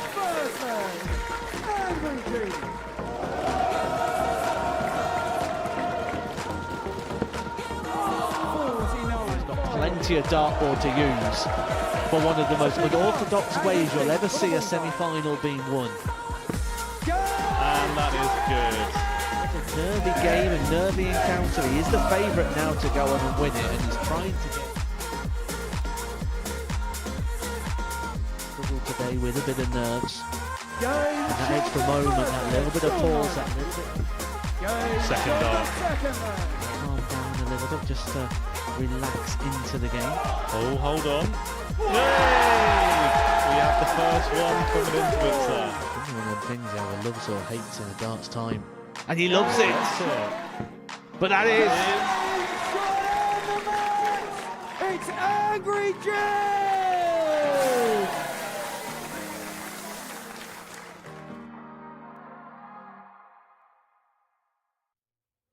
Hello, welcome back to the Modus Super Series, where the atmosphere has reached fever pitch here at the Live Lounge in Portsmouth as Jamie Owens reeled in the big fish of his Super Series life on the line, locked into battle against Victor Tingstrom. It goes all the way to a last leg decider. Tingstrom with opportunities to win the game himself. He would have eliminated Jamie Owens, sent himself through as a consequence. And then Owens pinning the 170 to save his skin. He's played his 2 games. He's now going to have to wait for his fate a little bit later on. So to our 4th match of the evening session. It sees the Swede, Daniel Larson, back in action. He got the better of Tom Sykes by 4 legs to 2 in his opening match of the evening. He needs 3 legs to qualify automatically into the semi-finals later on this evening, and his first assignment is Ashley Coleman, the Prince of Darkness, and he's hoping it tonight is the night that he rises to the podium on the South Coast. And early on this evening, Chris Murphy caught up with him. Ashley, welcome back to a Saturday night here at the Super Series. This is what it's all about. You've got here. Boy, you did it the hard way, didn't you, yesterday? Yeah, but that doesn't matter. Tonight's a new night. darts is darts, so I got lucky, but let's see what we can do tonight. You mentioned to us yesterday you did have that sort of midday slump, but when it really mattered, you performed, so that must give you great confidence coming into this evening. Yeah, because it showed that I'm still a fighter, even though I'm down and out sometimes, but that's the start. We get the sense around the building that you really do enjoy coming here to the Super Series, so particularly playing on Saturday. Now, how much do you love it here? Too much, really. Sometimes I'm like, I wish I was in that week. I wish I was in that week. You could be in another week because you could make it through to Champions Week if you win tonight. How much would it mean to you to be part of that particular week? Oh, that would be amazing because it'll be show that it's not just luck. It's great determination and skill that I've got. Tell us a little about the playing style. You do throw them quite fast. A few little adjustments with the arrows as well. Have you settled on the equipment? I know the darts are always the same, but the equipment you're using tonight? Yeah, I think I've settled in. I'm using similar setup to yesterday. Only difference is I got brand new set of flights in because they were battered. And another thing that was noticed in comms this week, I don't know if it was just a trick of the mind on us, but do you sometimes switch up the pace of play? Are you aware of that, or is that something you consciously do? Sometimes I do, depending on how I've been. I haven't, to be honest, truthfully, I wasn't well Tuesday and Wednesday. I was quite ill, so I was just trying to get through the games. And tonight, obviously, playing in front of an audience, it's what every darts player thrives off, isn't it? What's the approach for you tonight, and how much are you going to revel in that? Probably try and play as serious as possible, but if the opportunity comes, I might do something to put on a bit of a show. There we go. You heard it here first. Good luck tonight, Ashley. Cheers.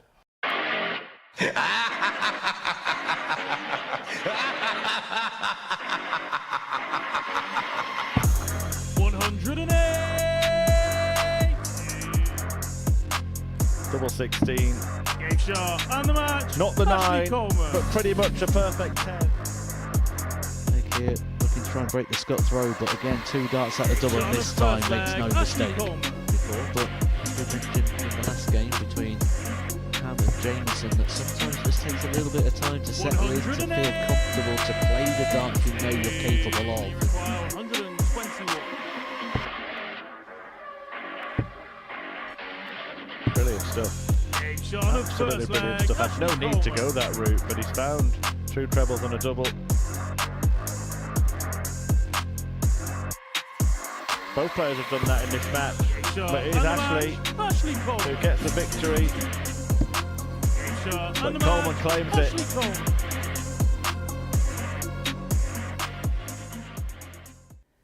Well, he'd definitely be a popular winner should he prevail tonight, Ashley Coleman, the Prince of Darkness, looking to be the king of the hockey this evening. He takes on Daniel Larson, who's already got success tonight. He got the better of Tom Sykes in his opener. 3 legs to send him through, and a 4-0 win for Ashley Coleman will put him into the final 4. In the commentary box, Keegan Brown, Chris Murphy.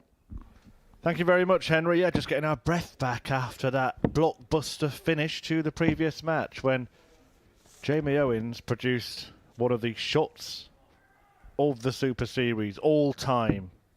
If he does go on to get through, if he goes on to win, then that is going to go down in Super Series legend, no doubt about it. But hoping to make a legend out of himself tonight, Ashley Coleman, the last player out onto the stage.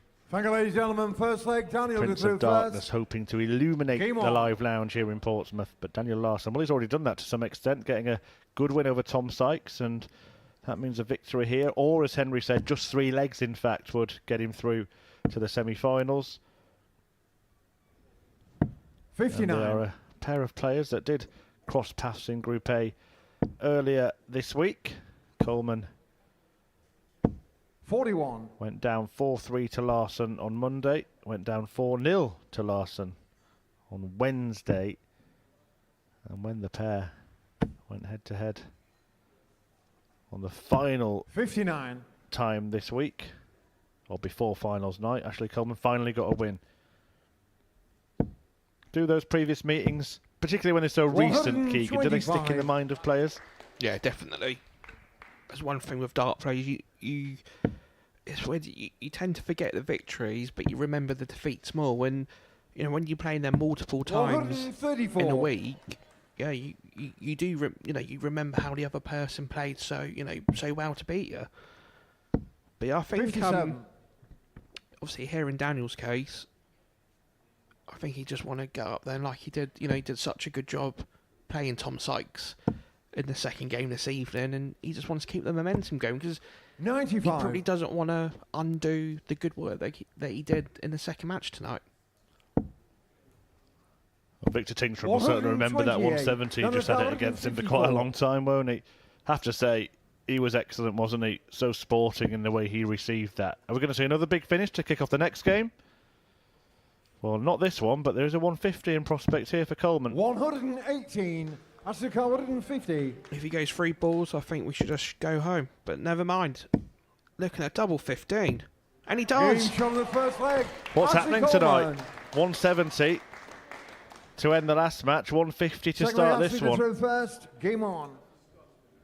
Something in the water in Portsmouth for these finishes tonight. 45. Well, Daniel Larson owns supermarkets back in Sweden, but he's seen bigger checkouts at the Live Lounge.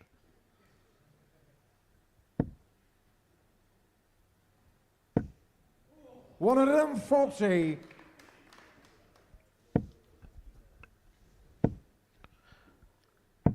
$131. Ashley's came out of the blocks very quick tonight. And I was talking to him after 100. The session yesterday afternoon. He was a bit disappointed how he played in the middle section, but you know, he said to me, "I got the job done in the end, didn't I?" 100. And I said, "Yeah, you know, that is the main thing." Yeah, alluded to similar in his interview there, saying he wants to prove that it's not luck, it's skill and determination and dedication.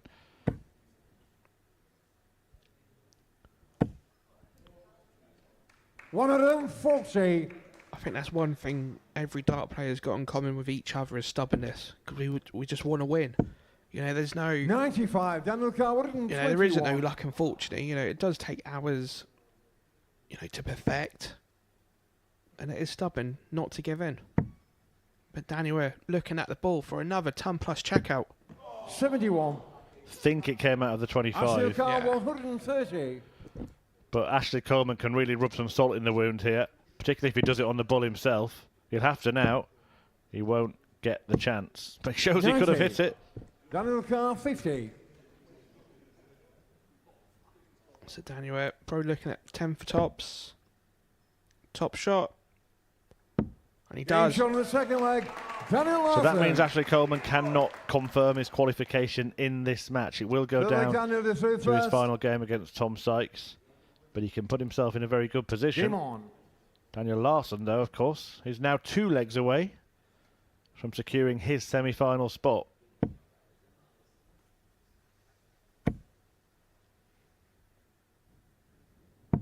$97.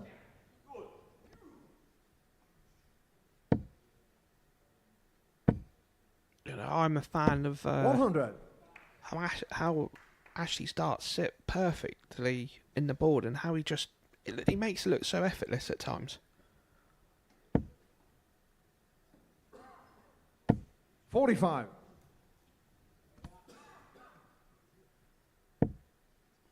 But Ashley back in there again.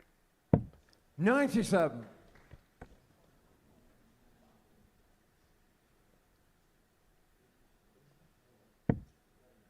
Even though it's Daniel's throat, he feels like he wants to get a good treble in this last start. 59.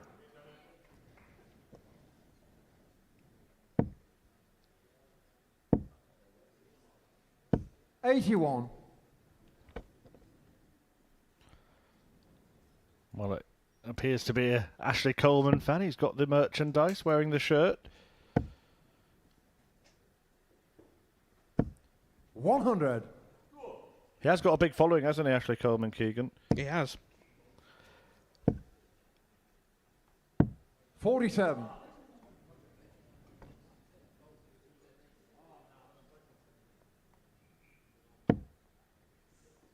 Played in our Super Series Influencer Darts Showdown. 140. And there'll be plenty, if not here, watching on their devices, cheering on the Prince 40. of Darkness. Daniel Carr, 60. But it's Larson who's closing in on qualification for the final 4. Looking at 68. He's got 2 darts at tops. Last dart, a double 10. 40. Be so ironic if Ashley Ashley takes us out. 136. And shots on. Another relief. Double 8. Double 8 it is. 120. It would have been Daniel another Carr 20. enormous outshot to go with the 150 he had in the opening leg. Double 5 though for Daniel. Must come off the barrel. 10. It doesn't. Ashley Carr 16. That duel has now become slightly open for Ashley to take the lead. 2 falls. Last start. 8. Daniel Carr 10. You know, I think this game so far is a lot like Ashley's performances yesterday afternoon. You know, there were some brilliant darts and some Larson. You know, average darts at times, but you know, the leg's over and done Ball with. for And, Ashley to through first. you know, Daniel's 2-1 up.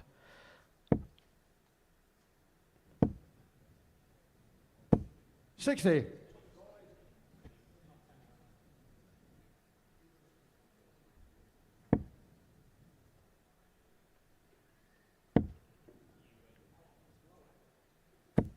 $41.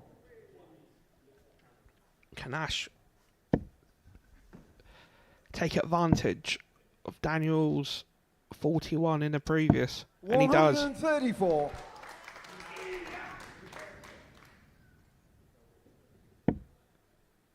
It's a perfect dart for Daniel just to guide it into the treble 20. 100.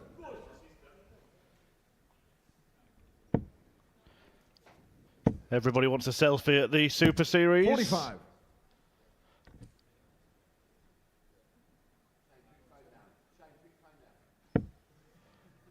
That was one of those moments where they thought the camera was a photo. 134. Thank you.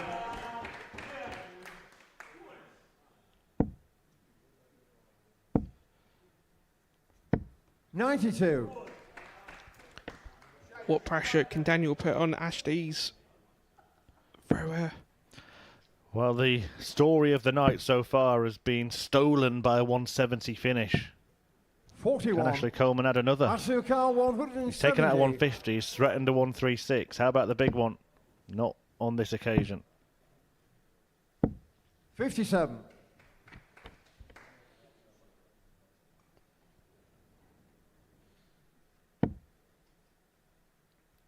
Daniel, we're just hoping for a nice ton 40. 100. Ashley Carr Puts himself on the brink of 113. qualification. A reminder, Daniel Larson needs 3 legs to seal a semi-final spot. Coleman trying to stop him. Can't stop him 95. now. Daniel Carr 85.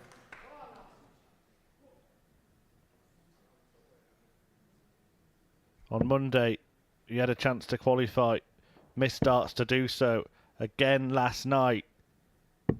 But this time, Daniel Larson does the business. And he is through to the semi-finals. Game on.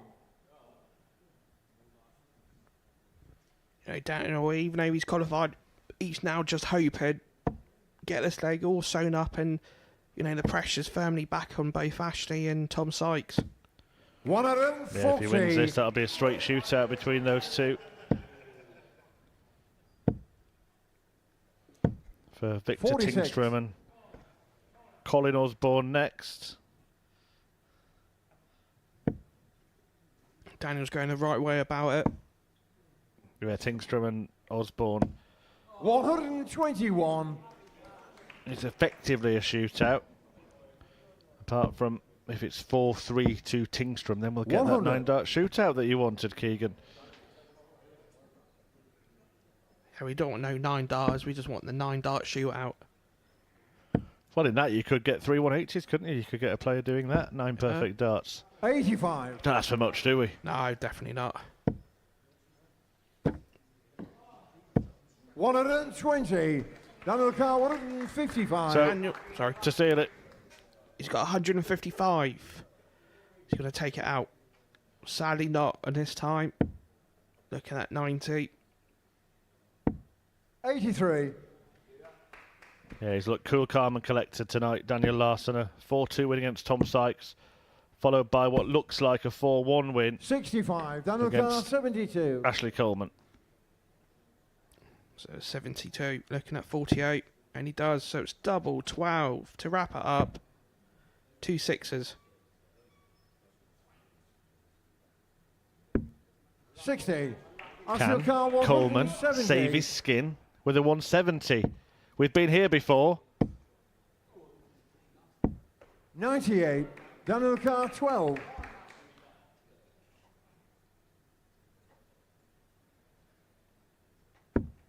Game shot of the match. But it's Daniel Daniel Larson. Larson who gets the job done. Got the legs he needed to seal a semi-final spot and went on to win the match 4-1. Coleman will be back in a straight fight with Tom Sykes to reach the semi-finals, but Daniel Larson can rest easy in the knowledge that he is there as the winner of Group 2. We're going to turn our attentions back to the incredible Group 1 in a moment. Jamie Owens, with that brilliant 170, has set up a really interesting closing tie between Osborne and Tingstrom, where the winner will go through unless it's 4-3 to Tingstrom, and then we would have a 9-dart shootout. Don't go anywhere.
Welcome back to the live lounge here in Portsmouth. It's packed to the rafters for the Modus Super Series this evening, and we've watched 4 matches on this Saturday night, and this is what we have seen. It's been a night littered with drama. That third game there, the middle one of Group 1, Jamie Owens 4, Victor Tingstrom 3. Owens faced darts to be eliminated by winning that game by 4 legs to 3. The only way he could be eliminated now is by virtue of a 9-dart shootout, and that would occur based on the result of this game coming up here between Victor Tingstrom and Colin Osborne. The only way, as I say, Owens can be eliminated by a 9-dart shootout. And the only way that can happen is if Victor Tingstrom wins this match by 4 legs to 3. Meanwhile, in the other group, Coleman and Sykes in match 6 is a straight shootout. But we'll cross that bridge when we get there. Match 5 is between the Wizard and the Belkin Boy, and is being watched in the commentary box by Keegan Brown and Chris Murphy. Yeah, thank you, Henry.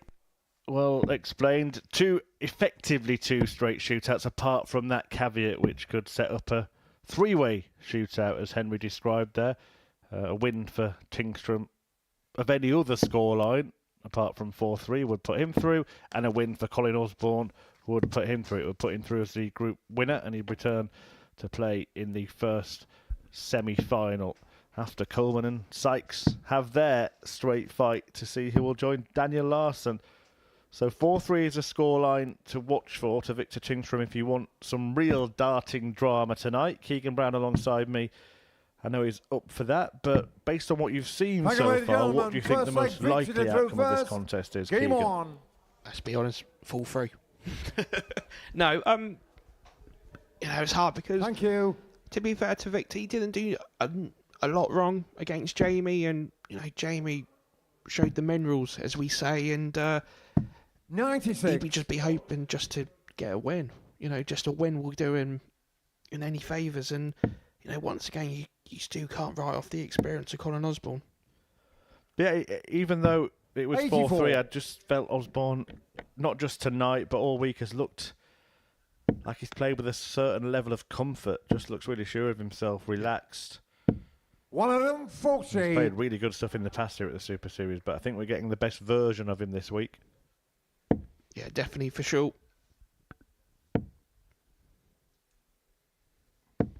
83.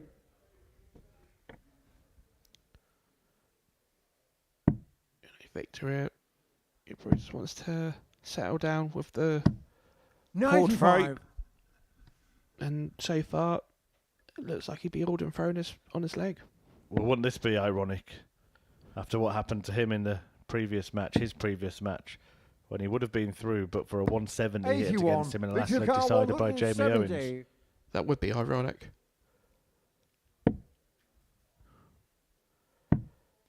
Not going to repeat the feat. 58. I'll say it again, full credit to the way that he dealt with that. He was so generous in his praise for Jamie Owens after that sucker punch. Big fish checkout hit against him. He 96. Victor was so classy, 112. so sportsmanlike. Now looking at the 112. So he's now got 43. Yeah, missed a big 72. number, and Colin Colin Osborne's already taken out this 167. number this week.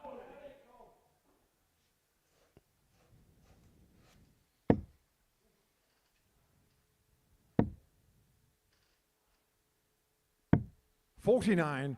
Victor Carr, 40. Get close to doing that on this occasion, so tops for Tingstrom.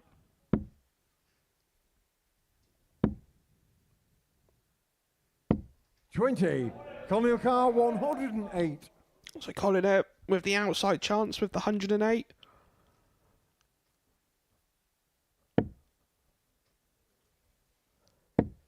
He's got it. So he's looking at 28. He's looking at 28 now to make go 1-0 up.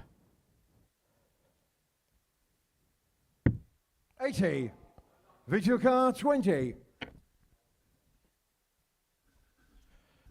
Well, he misses his chance at stealing the leg there. Can Tingstrom finally tie it up?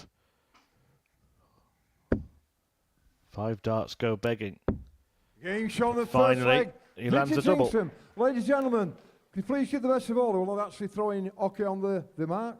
No whistling, please, while they're throwing, which we can hear up here quite clearly. It's respect to both players on stage tonight and all players that have actually got to this stage whilst actually playing this week. So the best of order will be very much appreciated. Thank you very much. Paul Hinks just Second with leg, a Colin, to little throw first. reminder Game on. for the best of order from the audience while the players are throwing the darts.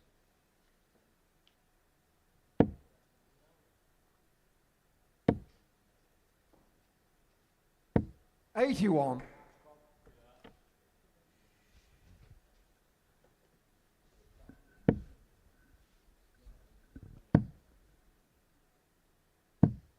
58. Colin it. Hoping to get the throw. Well, hoping to win the leg winner's throw to make it a level 60. game. But no doubt Victor's probably got other ideas.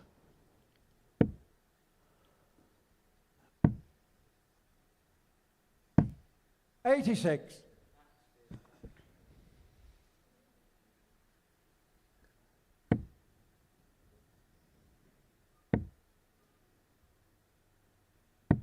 $92.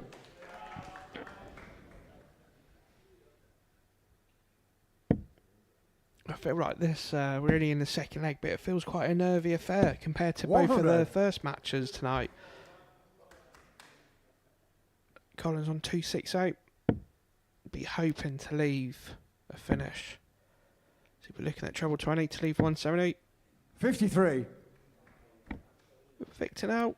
You think he's probably got a good chance, only being 42 behind the throat. Probably looking at treble 19. 59.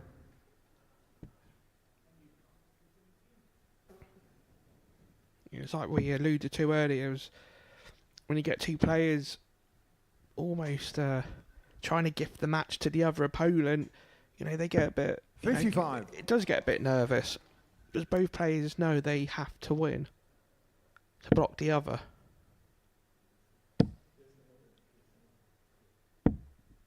It's a good switch there. Colin Carr, 160. So got a bit of pressure now on Colt for this 160, but he's more than capable of taking us out.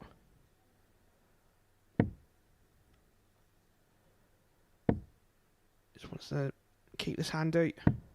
44. Victor Carr, 104. Now, what way is he going to go? That route I've never thought about, but what do I know? 52. Colin Carr, 116. We've got another chance on 116. How many times has he hit this in his career? So shots on. He's now looking at tops. And he does so. The second leg, Colin Osborne. That's so Colin Osborne-like, isn't it? Third leg victory to throw first. Game on. Yeah, really good stuff from Colin Osborne. That'll get him going again.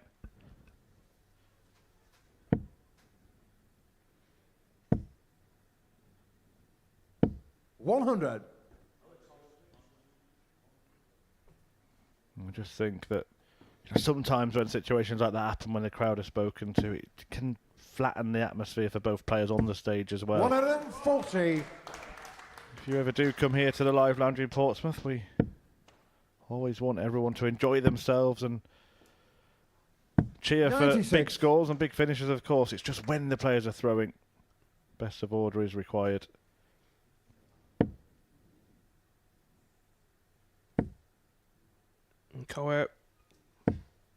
Bringing back the momentum. So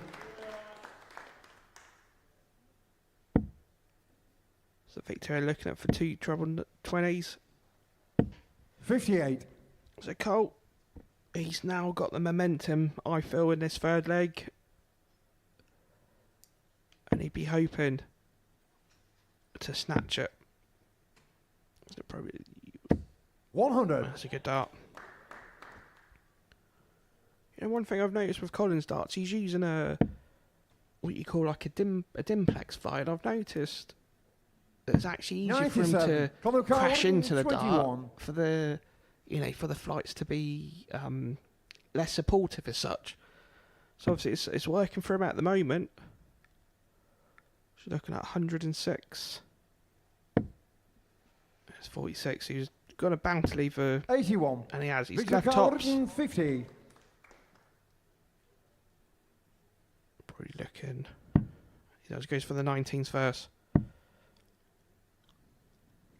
98. Colin Carr, 40. A little bit of pressure on Colin for this tops.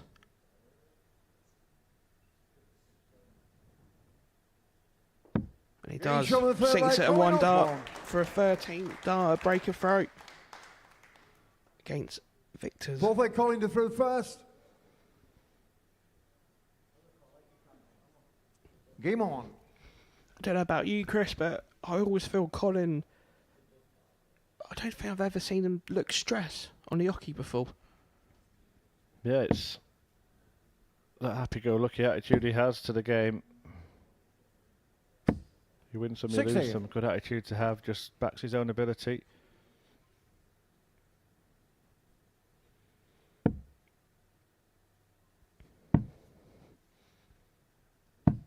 $39.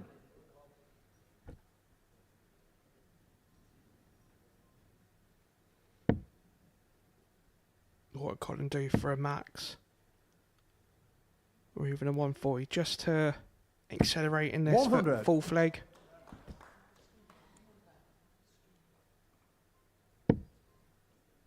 Victor got other ideas, and he has. He's got 2 treble 20s. Can he make it a third? 140.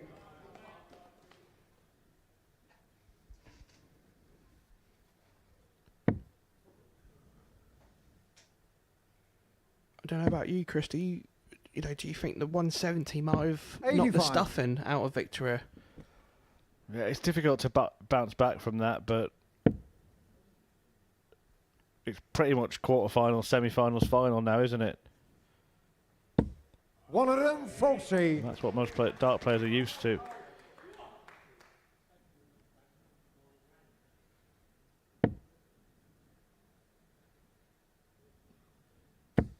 Colin out, showing all the wealth of experience that he's got in the game. 140.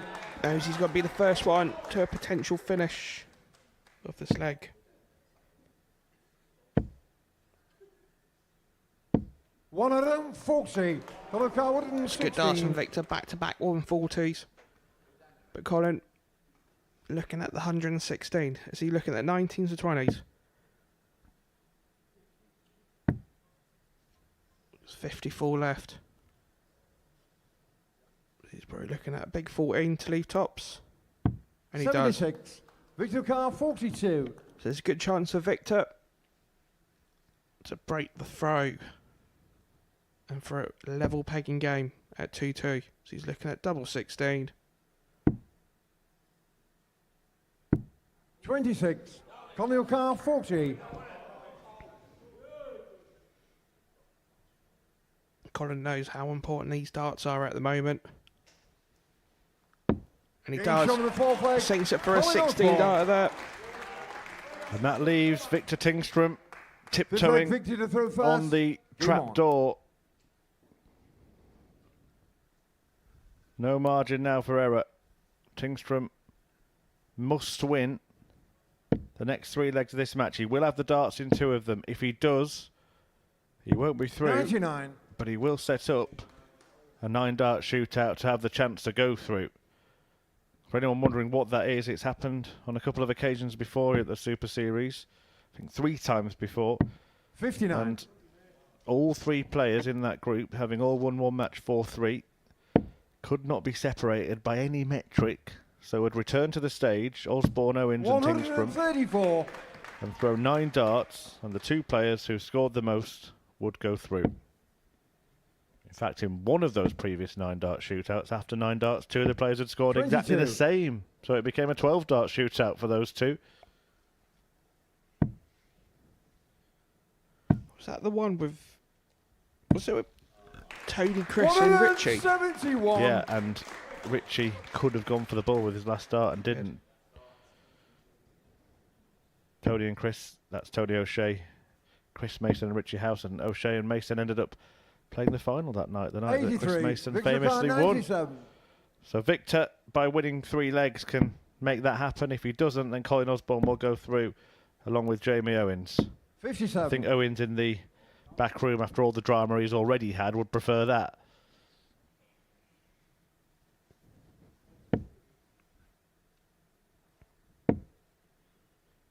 Colin out, just put some pressure on. 100. Victor Carr, 40. Victor knows he's got 6 darts for this tops. Getting shot on the 5th leg. Victor Tingstrom. 6th leg, Colin to throw first. Game on. So this is the moment for Osborne, isn't it? He's got the darts now to qualify.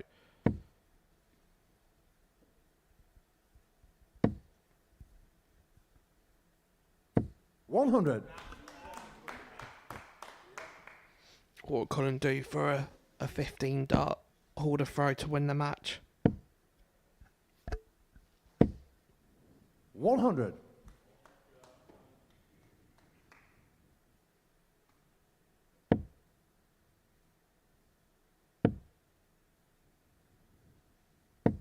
$100. You know, both players, both under pressure. There's no, you know, to be fair, I know we were joking about, we wouldn't mind seeing a 9-dart shootout, but I can assure you, these two players on the hockey really wouldn't want to be in that situation. Well, one of them would now, because it's the only way he's going to go through, but Colin Osborne certainly wants to get the job done here, particularly when it's his throw. And that is a little slip, isn't it? Yeah, definitely that. Can Victor capitalise? And what a dart. That second dart and that third. So that's like Colin now, he has to find that determination to... So it looks like he could be only... How ironic that he could be leaving the 170. Imagine if Victor Tingstrom was beaten by 170 twice in the group stage. And that could happen. Surely not.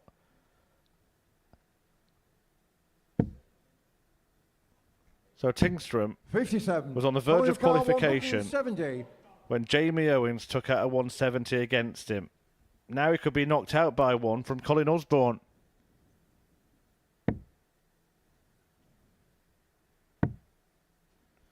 No repeater, but Tingstrom gets the chance to force a decider.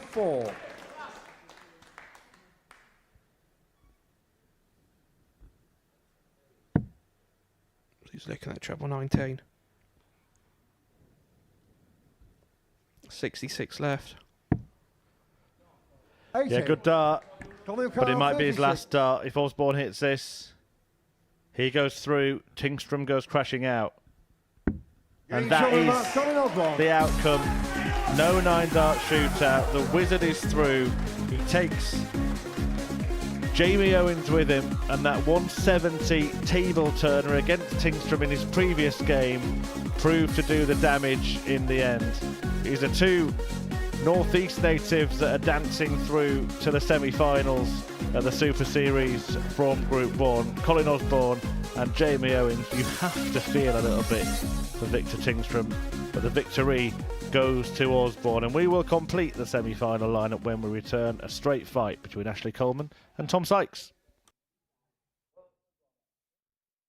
Welcome to the party in Portsmouth here at the Modus Live Lounge. They've both got the talent where they can reel off leg after leg and dish out a heavy defeat. What a way to start the day. We're up and running here on Champions Week with a maximum. Well, what a way to finish. A 12-dart leg. Beautiful check out there from Cam Crabtree. Only needs the one. Game shot on the second leg. Darius What were you saying about efficiency? on the third leg. Is that the moment that Reece Robinson comes alive in this crucial clash? Looks like he's going to go for it. And it is right next to his favourite double top. And he gets the job done at the earliest possibility. That is Cam Crabtree through. Case not so. Harrison gets the all-important win. Game shot on the second leg. Darius Labanowski. Game shot. Ross Smith, is it a 9? A long time. And that clenched fist. Game shot. He gets the job done in the end. He's nodding in total agreement because Game shot on the fourth leg. Just Darius like that. Labanowski. only needs the one. There you can see that she can unlock at any moment, but that is quality from Harrison. This would be a wake-up. Welcome to the party in Pompey. Should be a good marker for him, and is. It was a great guide. On the first leg, Andreas Harrison. It's a breaker throw for Andreas Harrison. On the second leg, Cam Crabtree. Consecutive breaker throw, double 16 is found. And he he does lead.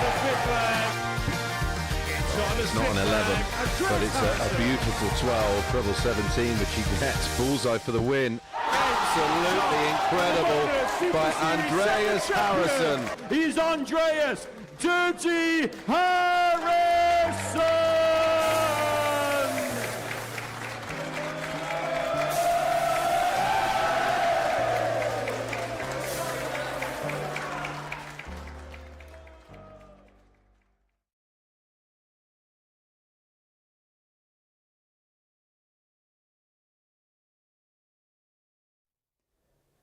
Welcome back to the Modus Super Series from the live lounge here in Portsmouth, where Victor Tingstrom has departed us, losing out to Colin Osborne by 4 legs to 2. The Wizard advances alongside Jamie Owens into the semi-finals. Well, in the advert break here at the live lounge, they were playing Katrina and the Waves, but both of these players are walking on a tungsten tightrope. We can get rid of the permutations. It's straight knockout from here on in. Tom Sykes against Ashley Coleman is effectively a quarter-final, and it is winner stays on, because the player who advances from this match will play the first semi-final against Colin Osborne. In the commentary box, Keegan Brown and Chris Murphy. Thank you, Sunshine. As the Arras action continues, as Henry described there, a straight knockout, effectively a quarter-final clash. Game on. No threat of a 9-dart shootout, just win and you are in. And Coleman has the advantage of throw in this one, and has a little advantage in the head-to-head this week. They've played 3 times in Group A. He won 2 of those meetings. Will that matter tonight, Keegan Brown? Well, we're going to find out in the next 15 minutes or so.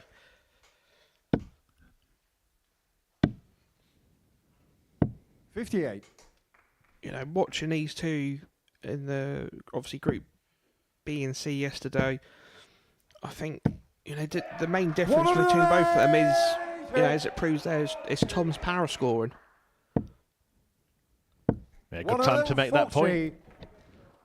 As he hits a 180 to follow the ton start.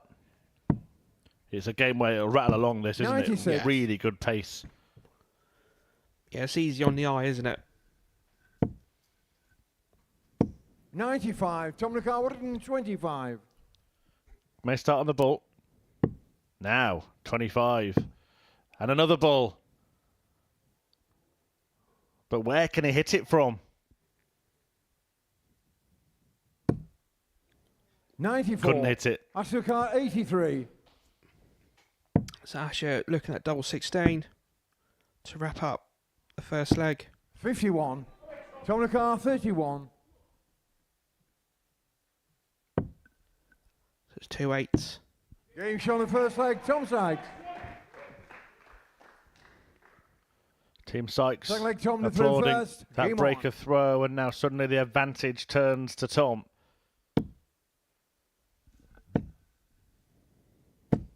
One of them, 40.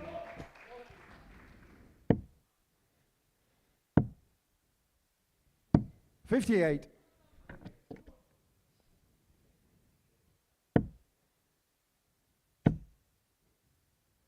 $135. Yeah, he's been relentless these last couple of days with his scoring powers. 96.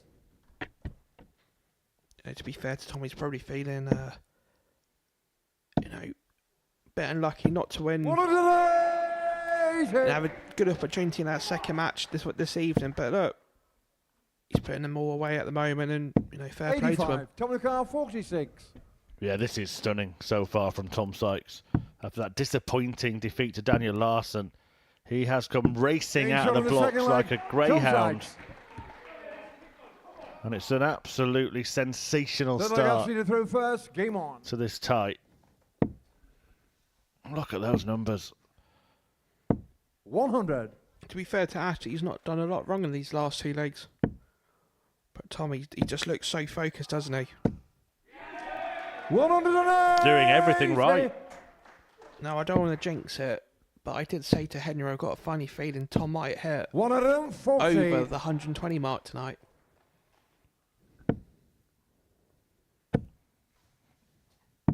$59. Well, you may yet be right. Could be in this match, and Tom Sykes is making a statement here. 91. If he does something like that, suddenly he goes into the semi-finals, despite having lost a game, unlike Colin Osborne or Daniel Larson. That's the one with the most 58. confidence, surely, That's the one to beat. 170. Definitely. However, he may lose this leg, because Coleman will go for the ball, and it's the second big fish finish of the night. Fourth leg Tom through first. Game on. Do you know what? I know on the South Coast we have got a lot of big fishing communities, but I tell you what, I think that's the two biggest fishes we've seen on the South Coast for a long time. 40. Oh, something in the water, that's for sure.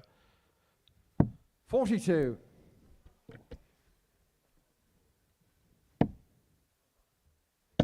Very much his MO, isn't it, Ashley Coleman? If there is a shot to go for, I will go for it. Definitely. 82.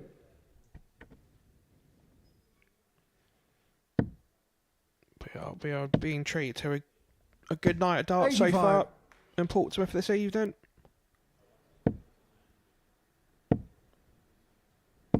85. Tom McCall, 136.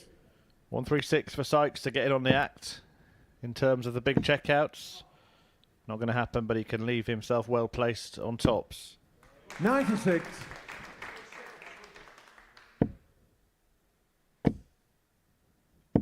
140. Tom McCall, 40.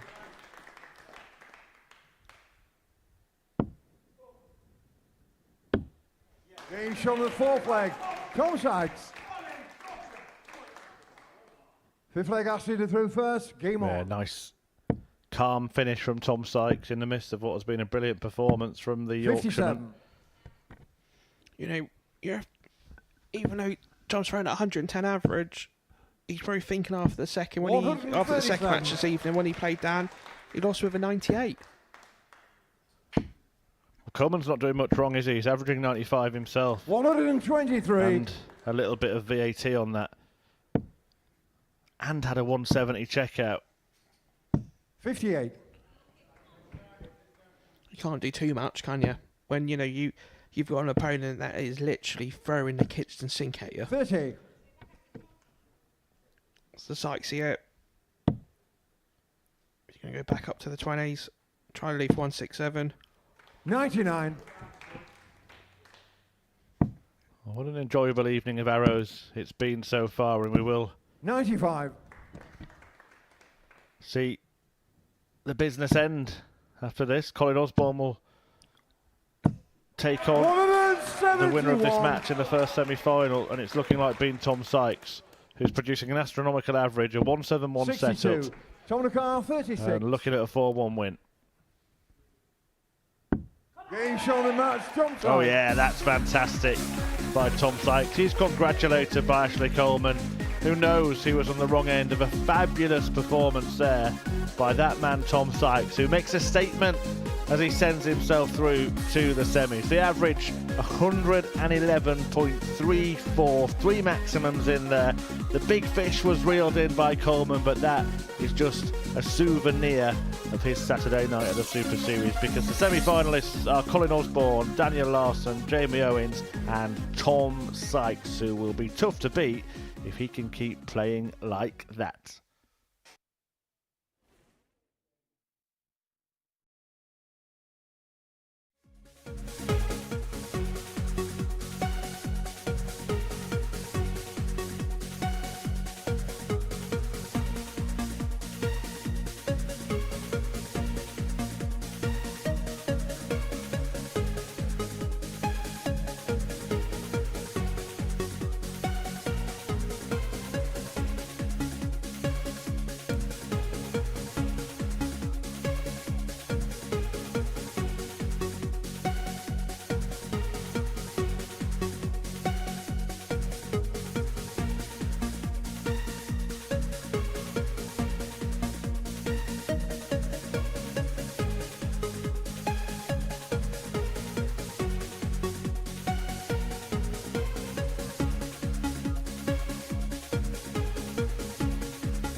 Welcome back to the Modus Super Series, where the group stage action has been completed. And goodness gracious me, Keegan Brown, we have seen some drama this evening. Just before the break, Tom Sykes made his way through Group 2. 4 semi-finalists have been confirmed, and this is how it happened. In Group 1, we nearly had a 9-dart shootout. Colin Osborne and Jeremy Owens winning their respective games 4-3. Jeremy Owens pinning a 170 to send himself through. Colin Osborne eliminating Victor Tingstrom. In Group 2, Tom Sykes, the big favourite to win tonight, went down by 4-2 in his opening match against Daniel Larson. The Swede would actually go on to win both of his matches. The final game of the group stages being effectively a quarter-final. Sykes winning 4-1. The semi-finals, Osborne against Sykes, Larson against Owens. And those games get underway in around about 10 minutes' time. As I say, Keegan Brown is alongside me in the studio this evening to talk about what has happened so far. Let's kickstart with Group 1 and kick off with Colin Osborne. Won Group A on Wednesday. We wondered what the break would do for him. He's won both of his matches, but there was 2 performances and 2 games that he really had to grind out in the end. Yeah, definitely. I think it definitely showed his experience tonight, and won the first game 4-3, and obviously he tried to win the game a lot easier in the second to avoid the 9-dart shootout. So yeah, I think Colin just showed his experience, and he's still in there, isn't he? He's still in there. He got the better of Victor Tingstrom, who you have to feel for this evening. Put himself in position in his match against Jeremy Owens, only for his opponent to hit a 170 in the deciding leg. Was in a decent position in that game against Colin and couldn't get over the line. He'll feel crestfallen tonight, won't he? Yeah, definitely. To be fair, when he played Jamie in the second round of the matches, he had a couple of bullseye checkouts and they were just shy of the 25. So he would probably think that's more opportunities that he's missed. But as a one dart player to another, it just wasn't Victor's night tonight. However, the other side of the coin, Jamie Owens pinning that 170 to send himself through. This is the view from up above and the view from the oche. He hits the first 2 treble 20s, and then as soon as he hits the second one, we see him walk back. What are those moments like, Keegan? Wow. You're just thinking, do you know what? I've got one dart. If it's going to go in, it's going to go in. And do you know what? Pinned it perfect, didn't he? And look at the let out of emotion there, the celebration from Jamie Owens, and fair play to Victor taking it so well. But I want to talk about that position when you've got that one dart at the ball. Do you almost hope the dart go in rather than expect the dart to go in? I think you just want to throw a good dart at it, if that makes sense. If you hit the ball, happy days, hit the 25, close enough. But it's when you go outside the 25, that's when you think, oh no. But Jamie showed his world class right there tonight. Well, it's all about giving yourself the opportunity, and Jamie Owens has taken it. He's into the semi-finals from Group 1 alongside Colin Osborne. But as far as Group 2 is concerned, it's Tom Sykes and Daniel Larson that have progressed their way through to the Final Four. Let's begin with Daniel. Won both of his matches. A very good first performance against Tom Sykes. He's got this real reliability, hasn't he, about this game, where he plays at a high level, which he can attain for so long and is so hard to beat. Yeah, definitely. To be fair, Tom had a just shy of 100 average and lost, so it just shows you how well Daniel played. And Daniel did what he has to do. He did what he had to do against Ashley. And are we surprised Daniel's there in the last fill? No. As for Tom Sykes, as you mentioned, lost that game to Daniel, but in that last match against Ashley Coleman, he turned on the style. Yeah, definitely. And you think the only leg that Ashley got on the board was 170 checkout. And that was it. That's the only chance he gave him. But yeah, Tom, clinical, absolutely clinical tonight. And it was interesting because Chris Murphy made a point in commentary about the fact that Tom Sykes lost his first game. Colin Osborne has won both of his matches. But you could say out of the 4 semi-finalists, the player that will feel the most buoyant right now is Tom Sykes because of that performance. Yeah, definitely. And you can probably put Jamie's name in it after hitting the 170. And, this last fall, it's game on. Well, let's talk about those semi-finals. And the one that jumps off the page is that match between Colin and Tom, a meeting of 2 players who played in the biggest game that we've got on offer here at the Super Series. Both played in a Champions Week final. 2 players with a lot of experience coming to the fore. Is it basically a game down to the fact that Tom has played so well in his previous match? If he plays at those levels again or somewhere near those levels, Colin's got an uphill task? It's a hard one to say because obviously Colin's a very modified.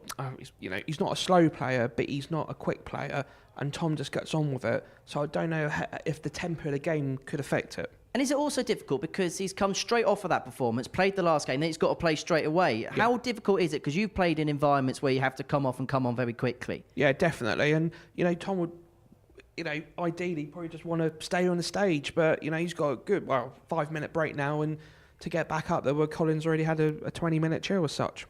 Well, let's talk about the other semi-final. Daniel Larson up against Jamie Owens. Jamie plays with this heart on the sleeve. You can tell every dart is thrown, and he will tell you every emotion in his body. Whereas Daniel Larson's probably the other way around, where he's very cool, very calm, very composed. Two contrasting characters going. Yeah, definitely. I think either way, it's a brilliant opportunity for both players, and I think they'd both be up for it. And because they both be up for it, I think we're going to have a really good second semi-final as well.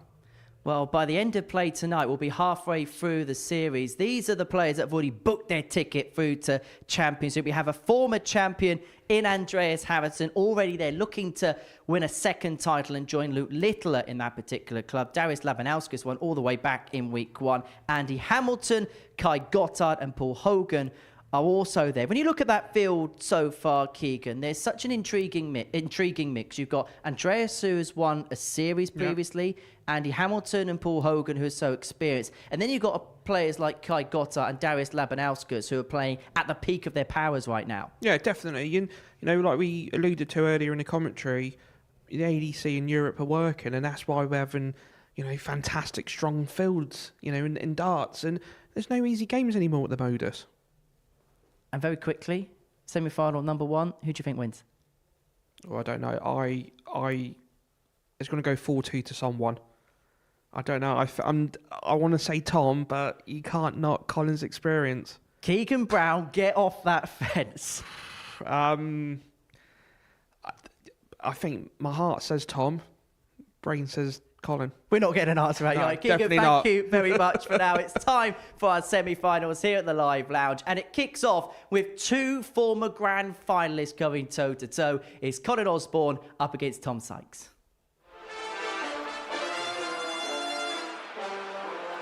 And that is the outcome. No 9-dart shootout.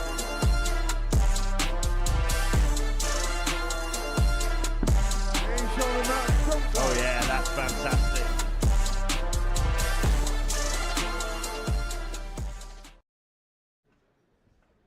Thank you, ladies and gentlemen. Welcome to the Modus Live Lounge here in Portsmouth for our first semi-final of the evening. First of all, please welcome to the stage, it's the Wizard, Colin Osborne!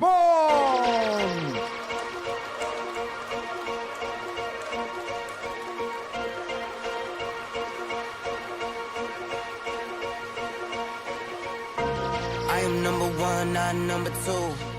If I'm not the one, I'm uncomfortable.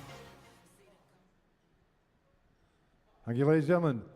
Our second semi-finalist, please put your hands together as he comes to the stage. It's Yorkshire's own Tom Sykes!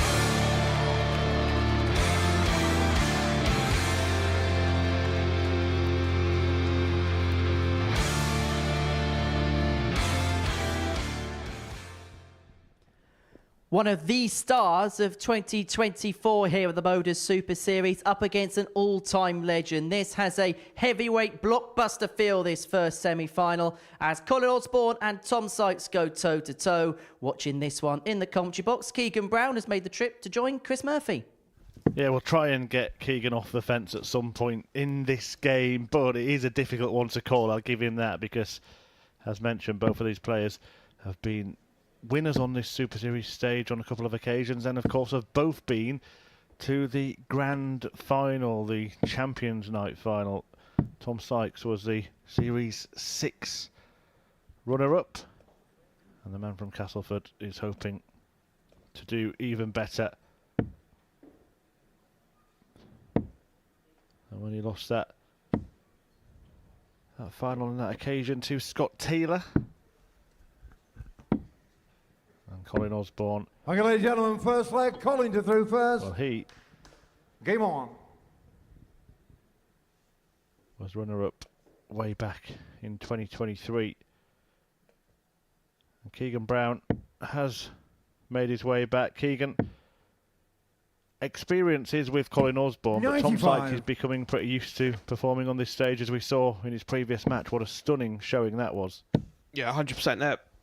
The way 100. Considering Tom lost his first match this evening with a just shy of 100 average, for him to bounce back like he did, it's nothing short of fantastic. But the thing, 100. The only thing that I would say is, Colin is a more of a slower player 59. compared to the players he's played this evening, and it'd be interesting to see the two styles go against each other.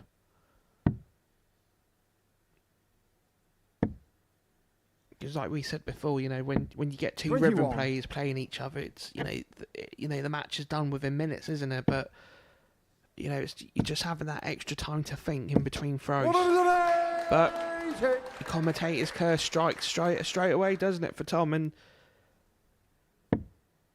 he's absolutely played fantastic over the last 2 days so far.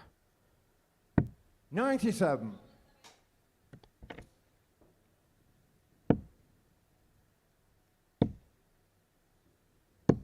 It's brilliant darts. 105.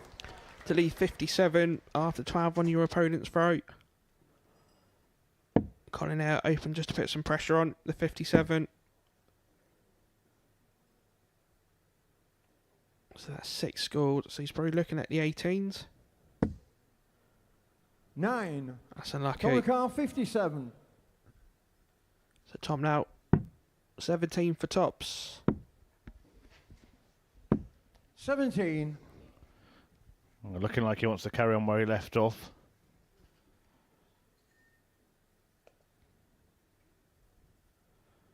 And Colin Osborne was the stage 4 runner-up, lost to a certain Luke Littler. I wonder what became of him.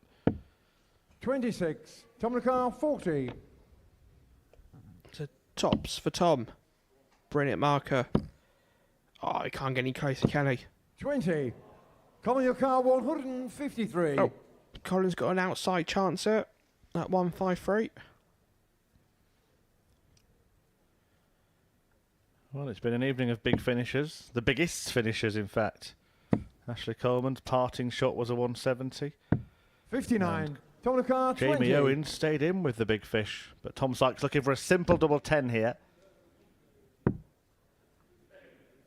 Getting shot the That's first a double leg. 5 Tom Sykes.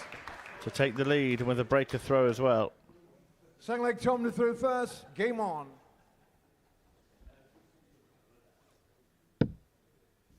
Knowing Tom, he wouldn't be happy with 60. A 21 dart breaker throw there, but however, he's got a tick in the legs column straight away.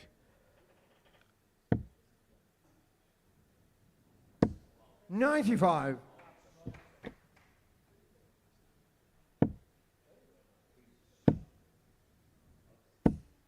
$140.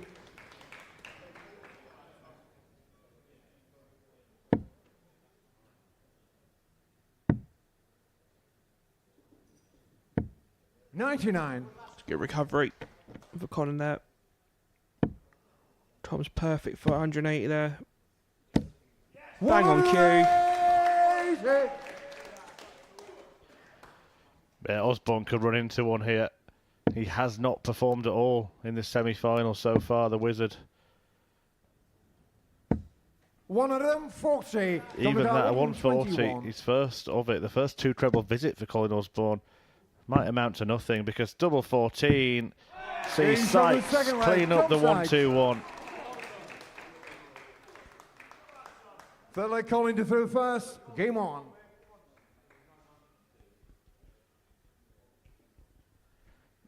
Tonight has been kind of in sync with the entire week for Tom Sykes. He 96. kind of struggled a little bit at the start of it, and something clicked towards the end, and it looks like he's doing that tonight as well. Yeah, definitely. It looks like he's 85. finishing off what he started last night in the evening session.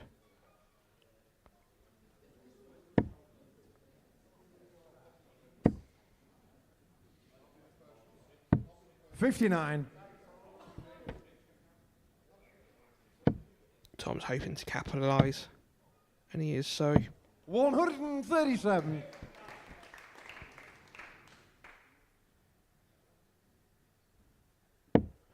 Could be very quick, this, unless Colin can conjure up something magical. 140.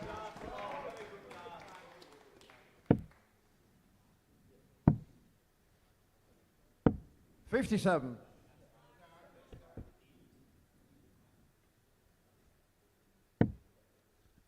Colin open to leave something. Probably looking down at the 19s. I would say that. I'm surprised about that. But Tom's got a good chance there to make inroads on Colin's throw. 96. Colin Carlton, 56. So Colin's got the old Barney check out.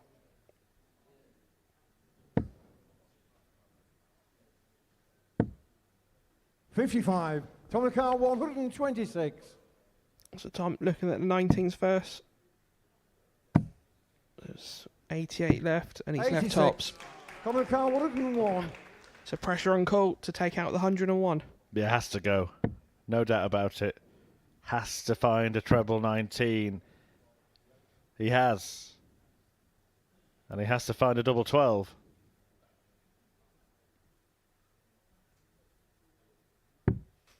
Crucial, clinical from Colin Osborne to keep himself in this game. First.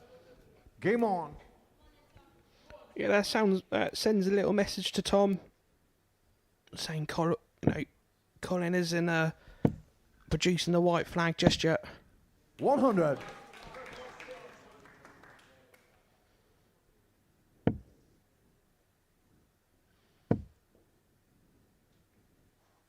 $140.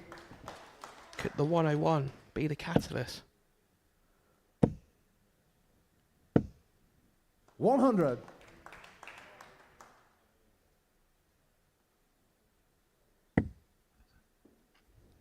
Well, he needed something, didn't he? He needed something just to stay in the match, 91. but also something to cling on to, because in truth, Colin had not produced anywhere near the levels he had, not only in Group A 85. this week, but in the group stages this evening.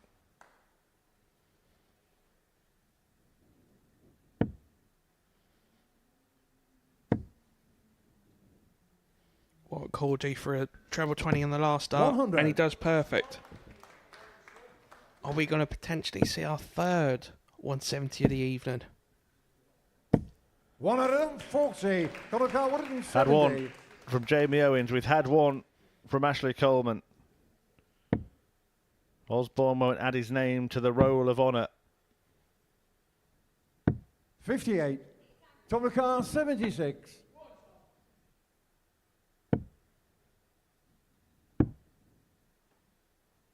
Game shot at four play. And that may hurt him. Sykes. Tom Sykes takes a step Colin towards first. Game on. another final.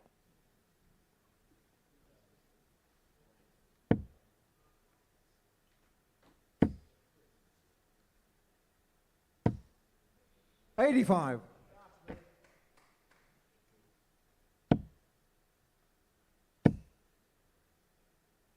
$97.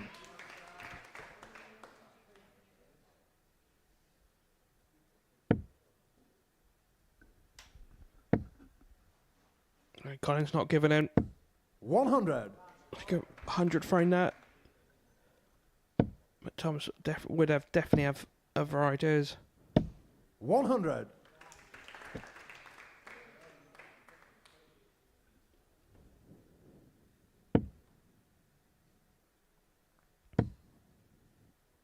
Put way with that second dart. 50. That's twice now.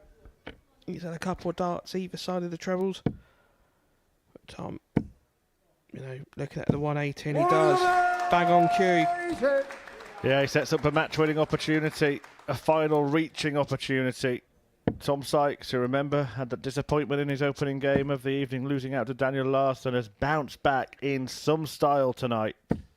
Osborne matches the maximum, but Sykes can seal a final place right now.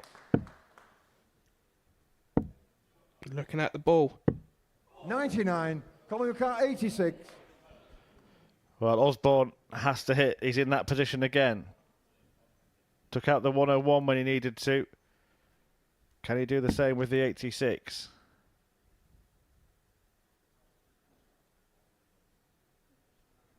Making sure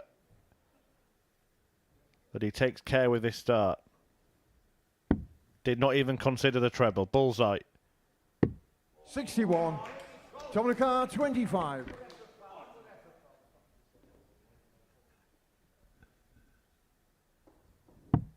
So it's double weight. Game shot of the match, Tom Sykes. For a place in the final, Tom Sykes makes it through. A 4-1 victory over Colin Osborne, who just could not reproduce what he did in the groups and what he did earlier in the week. And Tom Sykes is on course for a third Super Series success. The Yorkshireman leaves the stage very happy with what he's done. Back-to-back 4-1 wins, and he's going to play in the showpiece showdown tonight. But who will he face? We'll find out after the break when Daniel Larson takes on Jamie Owens.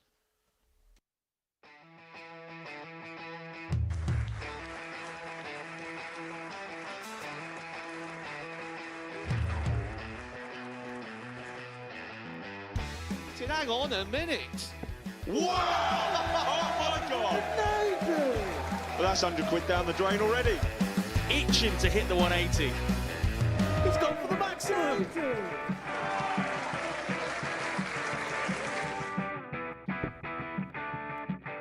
18 for the bull. Bull. 53. No, he said bull. That's a great first start from Adam. Oh, look at this. He's going to leave Scape. Oh, can you believe it? That is unbelievable.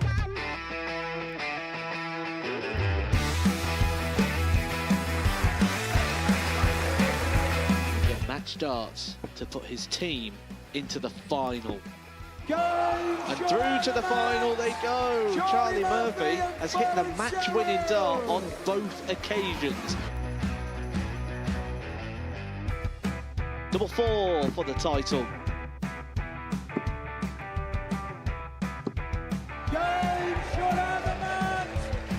Please show your appreciation for the winner of the Influencer Pairs event, George Scaife and Adam Lipscomb.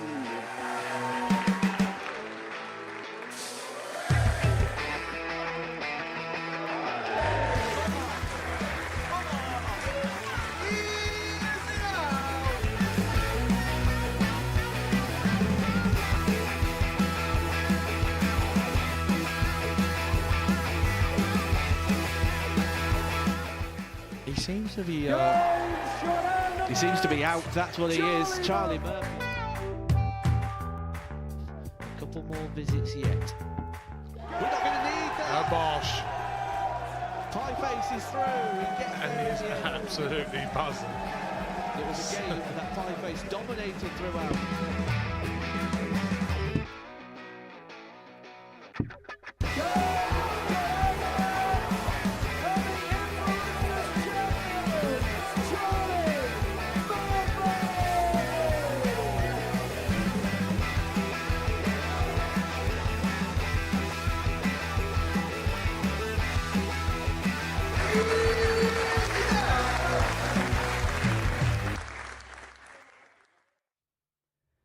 Welcome back to the Modus Super Series, where Tom Sykes has played the perfect game of winner stays on. He's won the last 2 matches by 4 legs to 1, and he has booked his passage into the final. As you can see, a 4-1 success against Colin Osborne in a battle between 2 players who have played in a Champions League Grand Final before.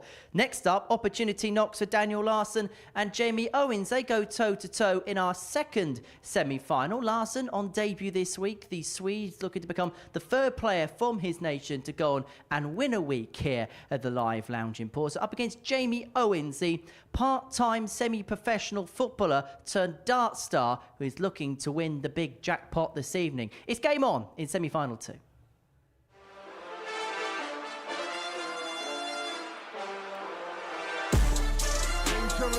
But it's Daniel Larson who gets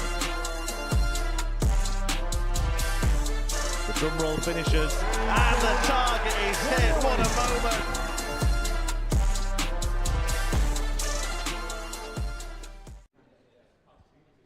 Thank you, ladies and gentlemen. Welcome to the Modus Live Lounge here in Portsmouth for our second semi-final of the evening. First of all, please welcome to the stage from Sweden, Daniel Larson.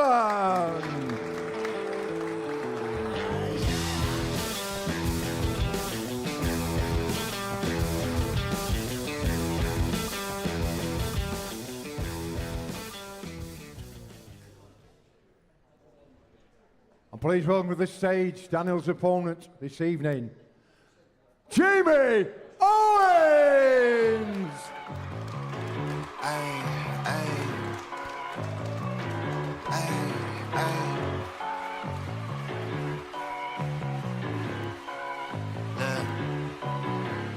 Baby girl love my bop and I like me too. And so, to our second semi-final, it sees Daniel Larson and Jamie Owens go toe-to-toe. Owens, who hit that big fish finish to book his place into the semi-finals, up against Daniel Larson, the cool, calm, composed Swede who is looking for Super Series glory. It's going to be a contrasting of styles, particularly the mannerisms on the stage, an intriguing tie for sure, and it's going to be watched in the company of Keegan Brown and Chris Murphy. Yeah, and you can see that Jamie Owens is ready to enjoy the occasion, and why wouldn't he after that skin-saving 170 checkout? Really the show stealer tonight, that finish, and it's what has got him into this position to take on the Swede Daniel Larson, who has just been solid and steady, won both of his group games, beating Tom Sykes 4-2, then getting a 4-1 win over Ashley Coleman, but the second finals night for Jamie Owens is panning out better than the first one. Absolutely fantastic, that moment, one that will live long in the memory of him, his friends and family, and anyone that's watched this evening's action. If it goes on to be the catalyst for him to go and win and book his place at Champions Week, then you'd have to say that would go down as one of the greatest checkouts ever seen. Thank you, ladies and gentlemen. First leg, Daniel to through first. Game on. Problem is, Keegan, and you'll have been in this position yourself, when you've had a moment of high adrenaline, there's a man that suffered that 170 checkout. Yeah, a moment of high adrenaline like that, managing to calm down, ready for the next game, can be difficult. Yeah, definitely. And I think if Jamie's probably had a good hour off the board now, so it would have got, his body physiology back down to, normal levels now. But yeah, I think there's two ways of looking at it. It's either going to go one way or the other, since the the fantastic 170 checkout. But like I alluded to earlier with Henry in the studio, I think this one would be the better standard of the semi-finals. With considering it's a fantastic way of getting into the final. Yeah, Tom Sykes is going to take some beating there, but of course Daniel Larson has already beaten him tonight. Can he bookend his evening with 134 wins over the Castleford Tiger? And of course the opening finish setup is 170. Ironic. 134, Daniel got 170. But yeah, both players showing no signs of nerve in this first leg. Another one of them would leave 36. 96. So obviously we know Daniel's going to come back, but how much pressure is Jamie going to put him under?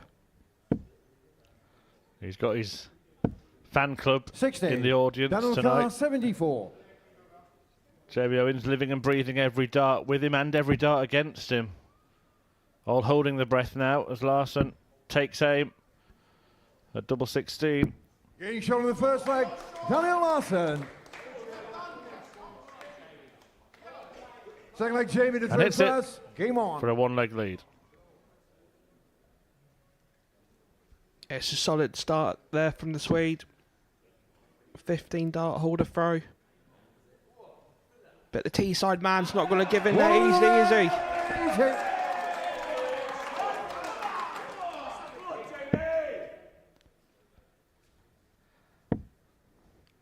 He does get the audience going, doesn't he, when he 45. hits a big score like that. Maybe Daniel Larson would just be wise to take a moment. He's approaching the hockey quite quickly. You might get, I was going to start to get excited there, but a wayward one Means it's only 5 out of 6 in the treble 20. And to be fair, he was unlucky yesterday. Not, you know, he left himself 1 full for the 9 and unlucky not to hit it. 16. Tom Sykes is waiting in the final. He's been there plenty of times.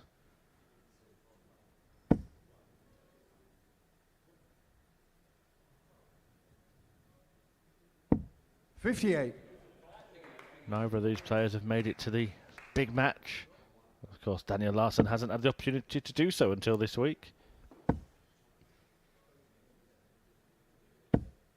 100. Perfect dart. Second 180 of the leg. Game call 142.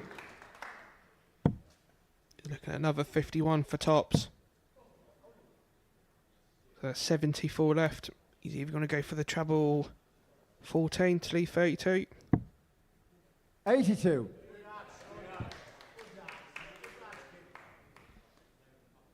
Both players averaging just shy of the 100 mark, so it shows you the quality in the second semi-final so far. 100. Jimmy Carr 60.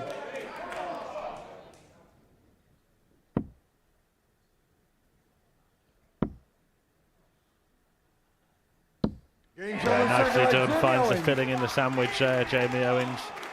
Supporters very happy about that. Daniel did through first. Larson, as we've seen, takes a moment. Thank you. He's good at composing himself, isn't he, Daniel Larson? Nothing really affects him.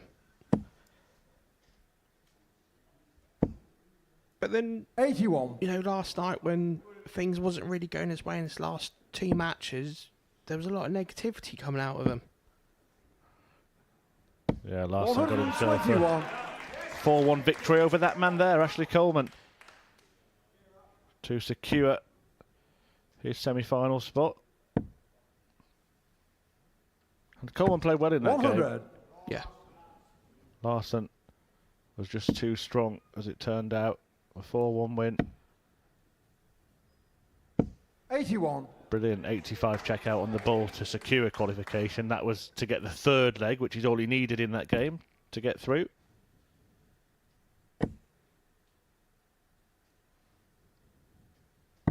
$137. Jamie should be looking at, I was going to say the 19th, but 58. The ball's gone back into Daniel's court here.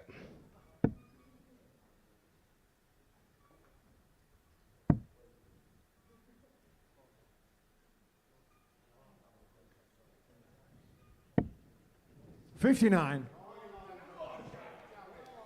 So Jamie still got a good opportunity to steal the leg, especially with that first 57. 97. Daniel Carr 124. 1-2-4 for a hold. And to move halfway to the final.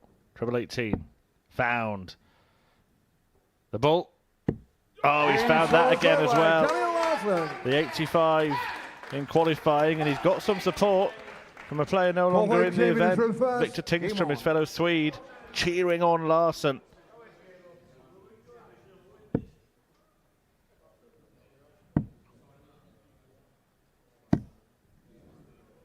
$98.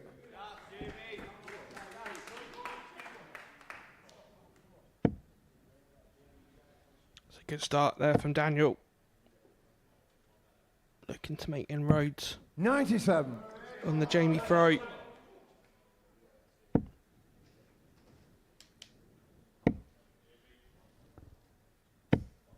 $41.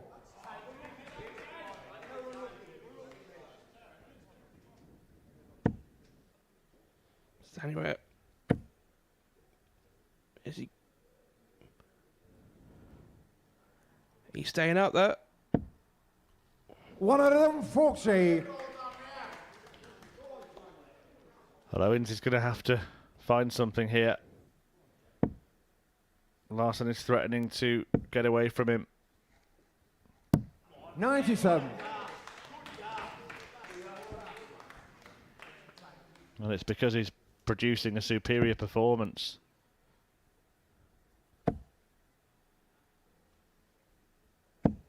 140.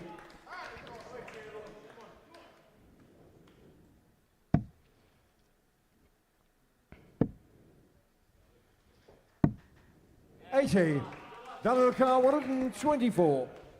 For Daniel, this is a good opportunity here to break the throat. And a finish we've already seen him take out, but this time doesn't have to go for it. That's sensible ball management there. 45. Okay. Jamie's still got a good chance.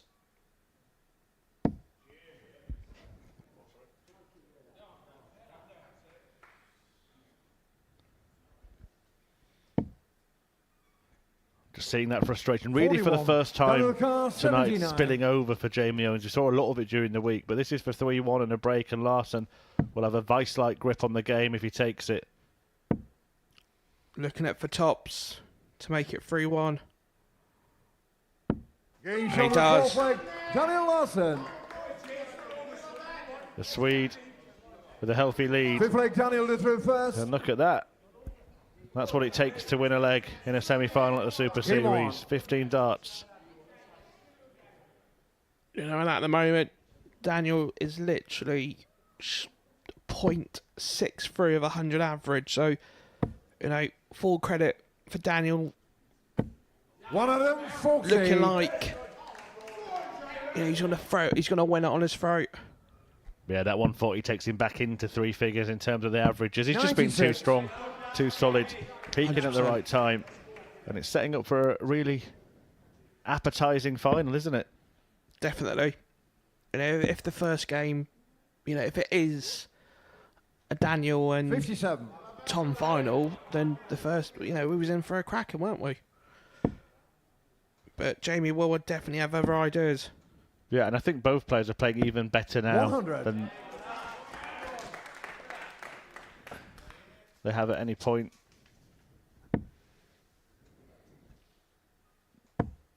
In the week, and better now than they did in that match. Yeah. 140. Even though it was a decent game. Owens, we need something even more miraculous than he had to get through to the semi-finals. That's cracking hearts. Do you know what? He might produce it. 162. He needed 117.3 to stay in the group stages. He needed 305 in 6 potentially to stay in the semi-final, and he's halfway there. I think where he's obviously played 29 football at a very decent level, he's definitely not got that, you know, never give up sort of attitude, and it's definitely shown here tonight. And it kind of 46. affected Larson a little bit, seemingly. He should have a much better chance to win the match than he does. Oh, but if he hits a treble 20, that is begging to be hit. Oh, that's the marker of the marker. 97. Clattered into the barrel. Jamie Owens, well, you would have to say, not for the first time tonight, has a final opportunity. He's going to go double-double. 73. There's nothing worse as a dart player when you miss the double-double and then you hit the treble in the last dart. Larson opts to split. He does everything quite sensibly, does this man. 30. Jimmy Carr, 24. Are we seeing the same moments this week that we've seen so far with Daniel? Owens off the hook once more. And once more he takes his chance. Daniel Larson missing darts to reach a final. 6 leg Jamie to throw first. Game on.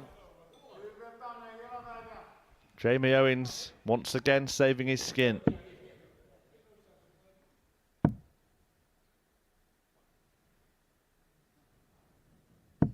$43.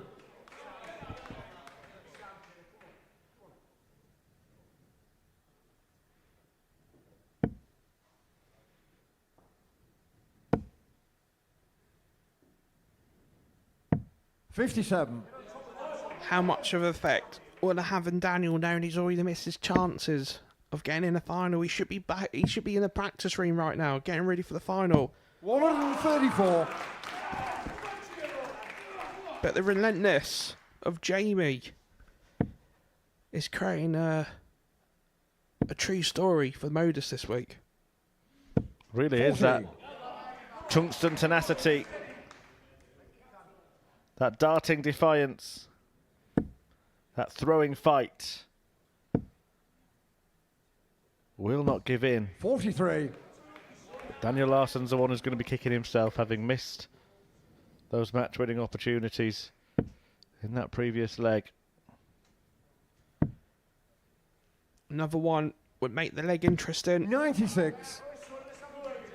There's a couple of darts to reach the final. We did say there were signs this week that at those clutch moments, at times he'd faltered.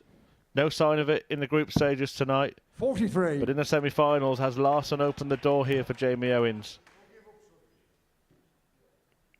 You know, it's the experience of Larson's been at a lot of world stages throughout his career. 93. Is this the time where he's going to take shine the most? But with Jamie, you can never ever count him out. It's a brilliant second dart. 100.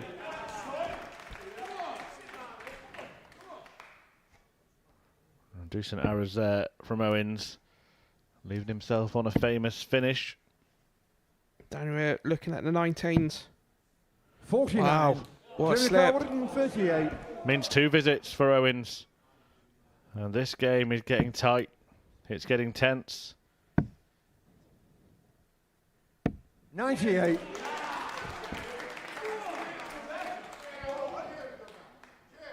What a turnaround within the last 2 minutes of this match.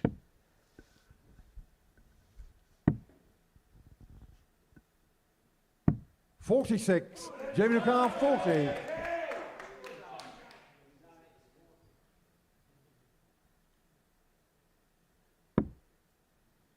Still has to hit the double. Still has to hit the double. 20. And hasn't hit the double, and that now gives Larson an opportunity to get it done.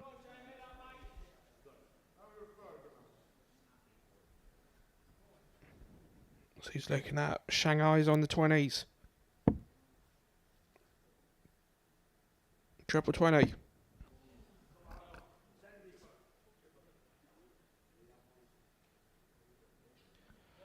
Frustration. 100. He's looked Jamie O'Connor, 20. all evening. Daniel's looked so calm, and ever since he's missed them doubles to win. Oh, wrong bed. Can he find the right bed? Double 2. 16. He could stay in with a 170 Daniel earlier O'Connor, tonight. 20. But given 6 clear darts at double, Pure. he could not do it. Pure darting tension here. Daniel looking at 2 10s for the final. Surely with a marker. Game shot of the match. There it is. Larson. Daniel Larson gets the job done in the end. Good respect between himself and Jamie Owens after a really good fight between the pair of them. Owens, who took the ultimate opportunity earlier in the evening, could not take the chance. 6 darts missed to stay in it and force a decider at 3-3. Daniel Larson, ultimate respect. Great sportsmanship, but it is the Swede who is through to the final, and it is an exciting encounter to end the evening and to determine who wins week 6 in Modus Super Series 9. It's coming up next. It's Daniel Larson against Tom Sykes. Welcome to the party in Portsmouth here at the Modus Live Lounge. They've both got the talent where they just reel off leg after leg and dish out a heavy defeat. And what a way to start the day. We're up and running here on Champions Week with a maximum. But what a way to finish a 12-dart leg. Beautiful check out there from Cam Crabtree. Only needs the one. Game shot on the second leg. Darius What were you saying about efficiency? on the third leg. Is that the moment that Reece Robinson comes alive in this crucial clash? Looks like he's going to go for it. And it is right next to his favourite double top. And he gets the job done at the earliest possibility. That is Cam Crabtree through. Case not so. Harrison gets the all-important win. Game shot on the second leg. Darius Labanowski. Game shot. Ross Smith, is it Darius a Labanowski. 9? A long time, and that clenched fist. Game shot on the mark. He gets the job done in the end. He's nodding in total agreement because Game shot on the fourth leg. Just Darius like that. Labanowski. he needs the one. There you can see. That she can unlock at any moment, but that is quality from Harrison. This would be a wake-up. Welcome to the party in Pompey. Should be a good marker for him, and is. It was a great guide. Shot on the first leg. Andreas Harrison. It's a breaker throw for Andreas Harrison. Shot on the second leg. Cam Crabtree. Consecutive breaker throw, double 16 is fouled. And he does lead. It's not an 11, but it's a beautiful 12, double 17, which he gets. Bullseye for the win. Absolutely incredible by Andreas Harrison. He's Andreas Dirty Harrison.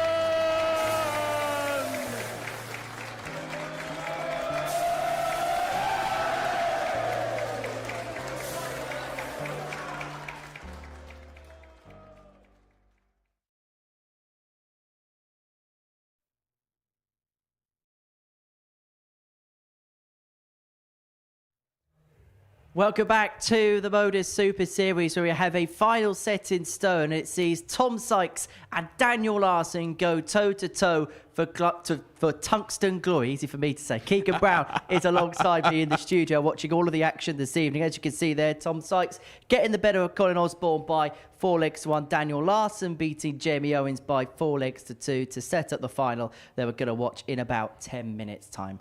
So let's have a chat about the two semi-finals that we've seen. We'll kick off with the first one. We were talking around about 3/4 of an hour ago about Tom Sykes, about that performance he put in that affected quarter-final against Ashley Coleman. You have thought that he wasn't going to be fazed by the short turnover time, and it turned out you were correct. Yeah, to be fair, why are we surprised with Tom at the moment? He's absolutely faultless, and he just keeps doing everything at all the right time, and that's why he's in the final. What in particular stood out about that performance against Colin Osborne? Because it felt ruthless, it felt destructive, and it felt controlled. Yeah, definitely. You know, Tom's held his motions in for a lot at the time this last couple of days, but it's when he hit the 76, he's like, get in there. And it just showed you that he's up for it. He's up for the fight. But how important is it to kind of channel that? You need that aggression, you need that adrenaline, but how much can you let out, and how much do you have to rein in? It's hard. It's like a kettle bringing all the steam back out. But yeah, I think with Tom, he showed it really well tonight, and he did it at the right time. You know, he doesn't want to put himself off and X, Y, and Z, but hey, he's in the final. And he is going to take on Daniel Larson, who before the break got the better of Jamie Owens by 4-2. The real turning point of that semi-final at 1 apiece. Larson taking out this 1-2-4. We spoke about how cool and calm he is under pressure, and this was another example. Yeah, definitely. Obviously, you know, when you got Jamie playing, there's always entertainment factors, isn't there? But yeah, you know, he was unlucky where obviously Daniel missed a couple of darts to win the match earlier on, and then you saw a couple of cracks coming into his game. There was a bit of negativity in, so you know, he needs to sort it out before the final. Jamie fought his way back into the match. He had opportunities to take us all the way to a last leg decider, was unable to take them, and then in the end, Daniel just getting over the line. Would he feel like, to a certain extent, he may have fallen over the line? Yeah, I think, you know, I was talking to Jamie earlier, and he's only been playing darts for 2 years. So I think the experience of Daniel came through in the end. What do you think Jamie will take from this week? Oh, massive. You know, not too many people would have ever taken 170 out to save the match. And he did. Did it with quite ease, didn't he? And the double 10 that sealed Daniel Larson's place in the final. He takes on Tom Sykes in a roundabout 5 minutes' time. It's been an evening full of high entertainment, full of high drama, and full of high quality. And we've seen 2 170 checkouts tonight. The first from Jamie Owens, this magnificent moment, effectively the moment that sent Victor Tingstrom packing. The consequence of this 170 was to send himself through. The second treble goes in. He's in Shredsville here, isn't he, Keegan? Definitely. He's probably thinking, you know what, just give it a good go. And, we've had a good night tonight, but look, smack bang. And look at the raw emotion that comes out. And this is why we play the game. The emotion comes out and it's all at the right time. Took his opportunity. Well, that one from Jamie Owens. How about this from Ashley Coleman? It was pretty much the only chance he got in his game against Tom Sykes. And do you know what? It's a story of two tales where one was to save your bacon and win the match, and the 170 was the only one. It was the only leg that you could have won. Well, it's been an evening full of high drama, full of high quality arrows, and that trend will continue as we enter week 7 on Monday.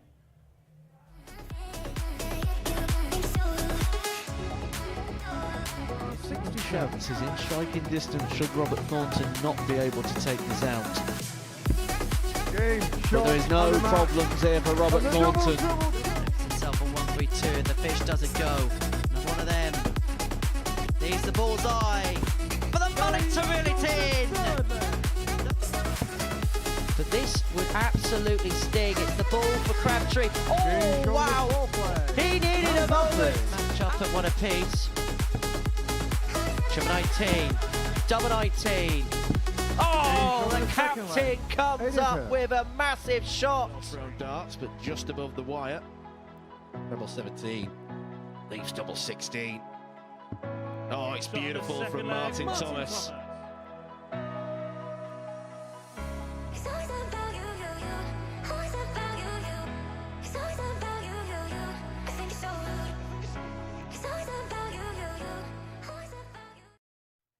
The second half of Super Series 9 kicks off on Monday morning, and it kicks off in some style. John Henderson, the World Seniors and World Match Play Champion, is the headline of the show. Cam Crabtree has won a dart of winning the title a couple of series ago. Robert Thornton has already now won a week, having won Double Trouble too. And Danny Janssen, who had a very good start to 2024, is looking to rekindle that type of touch come the end of the year. Aidan Kirk, the big name in Group B, whilst Jamie Atkins looking to really turn it on the Super Series stage in Group C. There's only really one place to start, and that's John Henderson. The last time we saw Hendo here, he played in Double Trouble. Didn't quite work out for him, but since one in York, you were there in York. You were commentating on John in York. What in particular stood out about his performances which saw him win that particular title? I think with John is the consistency. He's one of the hardest people to beat. You could be 100 in front of him and then you're 80 behind him. So, I think with John is the consistency. And, you look at the group next week, 8 of them have played on the Pro Tour out of the 12. Brutal. Yeah. Who else stands out in that field for you? To be fair, you can't look, look at Robert Thornton. He's a two-time major winner in the PDC, and the 2 people he beat was Phil Taylor and Michael Van Gogh, and you can never take him out of the equation. And he's still got that touch now, hasn't he? He has that. Well, we're going to watch that action from Monday morning, 9:30, we get underway on the Super Series YouTube channel. But before that, we've got the small matter of a final here in Week 6. It sees Tom Sykes and Daniel Larson go toe-to-toe. This is how we've got to the final on this Saturday night. Daniel Larson got the better of Jamie Owens by 4-2. Tom Sykes beat Colin Osborne by 4-1 in their semi-finals. Let's talk about Tom, because since that opening defeat to Daniel, very interesting that that's the case as well. He's been almost untouchable at points. Yeah, he's been ruthless. I've gone with him the last 2 days now, so I think it's Tom's to lose. However, Daniel won in the opening meeting between the pair earlier on tonight. How important could that head-to-head be? Yeah, massively. I think, Tom's one of them players where he wouldn't look back, and we say look back 2 hours ago. I don't think he's just one that looks forward. But, give Daniel a massive confidence to beat him, in the second game of the evening. So I'm gonna go for Tom, but I'm not saying it. Daniel can't do it. And the fact that Tom's been there, done it, worn the T-shirt, if he wins tonight, it'd be his third qualification week win of the year. Yeah. He's made a grand final in a Champions Week. He's come close to winning another Champions Week. When we talk about the Modus Super Series, are we talking about Tom Sykes being one of the biggest names, one of the biggest players, and one of the biggest threats to win the main title now? Yeah, definitely. He's an all-round player. The consistency's there, and who's to say you can't win it today and then win the grand final? Well, Keegan, thank you very much for now. It's time for the final. It's Tom Sykes up against Daniel Larson to book a place at Champions Week.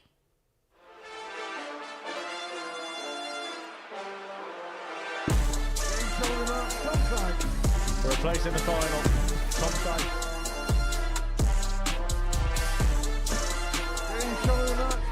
There it is. Daniel Larson gets the job done.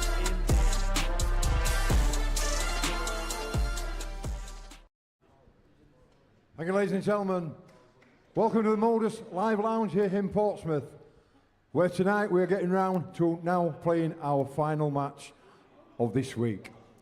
First of all, would you please put your hands together from Sweden, Daniel Larson!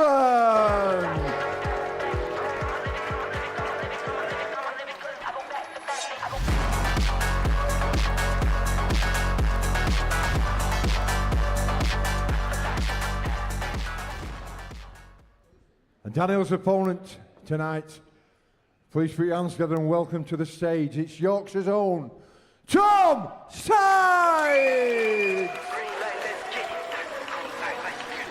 Green light, let's get it. I'm the future, I'm in it. Check score, I'm winning. Green light, let's get it. I just win. Win, win, win, win. I'm on 10. 10, 10, 10, 10. And so they meet again for the final time this week in the final match of the week. Daniel Larson soaking up the walk-on. Tom Sykes looking focused, business-like. The jackpot game once again for him. And it feels like an underachievement if he doesn't get to this stage of a Saturday night. Such is his ever-glistening CV that continues to expand in 2024. It'd be a third Champions Week appearance if he's successful tonight, whilst for Daniel Larson, he's looking for debut delight. In the commentary box for the final time this evening is Keegan Brown and Chris Murphy. Thank you very much, Henry. This is it, the final of Week 6 of Modus Super Series 9, and it is a repeat of the early group stage encounter between Sweden's debutant Daniel Larson and a former Champions Week finalist in Tom Sykes. And that match, well, both played well. Sykes averaged 98.86 in the game, but only managed to win 2 legs, as Larson was slightly more clinical on the finishing. And went on to win that match, went on to win against Ashley Coleman, and has since beat Jamie Owens. Sykes, so bounced back in some style, didn't he? Beating Coleman himself with an average of 111.34, the performance of the night, and then getting a 4-1 win over Colin Osborne, and now bidding to get his hands back on that trophy. Will it be Larson lifting it, or will Sykes be hoisting it once again? We'll find out over a possible 7 legs. And it's interesting, isn't it? These two have played each other, Keegan, the maximum amount of times this week. Wow. Every day and twice on Saturday. What a response there for Daniel. It's funny, isn't it? We all talk about past results and previous meetings, but this is the match that only matters at the moment. Oh, absolutely. 42. That's the big one. Although I will talk about previous meetings this week. Just indulge me for a second, Keegan. 100. Because Daniel actually has a 4-2 advantage in their 6 matches so far. Wow. Which ironically was the scoreline in the one he won tonight. 161. So Tom looking at 161. 97. 64. Daniel Carr 90. Daniel's on 90 to hold throat. Looking at the 20s. Well, I'm surprised he's gone that way. 50. Tom McCann, 64. So 64 Sykes to break through. Daniel having won the ball in the back room, and Sykes immediately steals the advantage. I think that may be the first mistake. Game on. They performing a sin as such. You know, you're always trying to give yourself a dart at the double and the opponent's on a finish. And you know, I would have thought it'd been 2 darts at 20s for the bullseye. But how will Dan bounce back? 60. Who will be the weekly winner?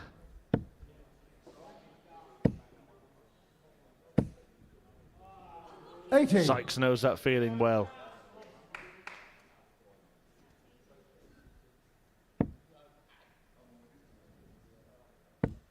12 players have played. We're now down to the last 2. 140. Literally nothing. There's no difference in the averages with this one. Well, for the first time, Keegan, you've spent a few days with us for the Super Series. 140. And you've seen these players Let's producing go, please, thank you. the goods.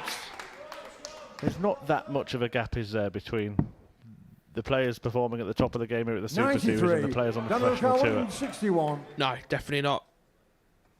You know, probably pre-COVID, there probably might have been a bigger gap as such within the consistency, but you know, things since COVID, you know, obviously you've got the birth of the Super 41. Series, you've got the ADC both in the UK and worldwide now, and it's bringing, you know, the two styles of games together, and you know that's 60. why you are seeing, you know, when people do get a call up to to backfill for the Pro Tour, that's why you are seeing people hitting 105 averages, because they've got the confidence of doing it at this stage, and they think they can do it everywhere. So yeah, I think for darts it's definitely a winner.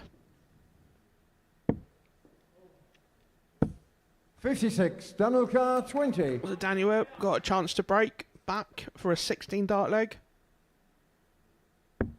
Game show on the second leg, Daniel Larson.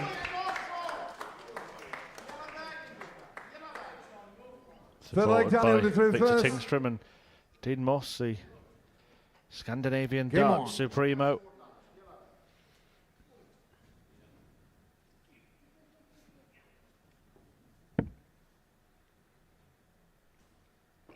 You know, it'd be interesting to see how Tom bounces 40. back from that previous leg, because you know he was always you know he was on 72 after 18, and you know Tom's been going out between 12 and 14 nearly every leg tonight.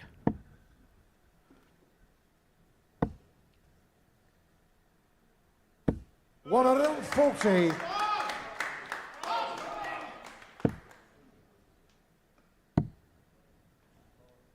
$96.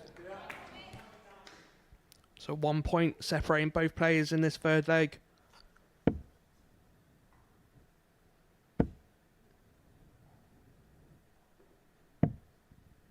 $97. I always feel these sorts of situations is like when you play high score, would you prefer to throw first or throw second when it's so tight?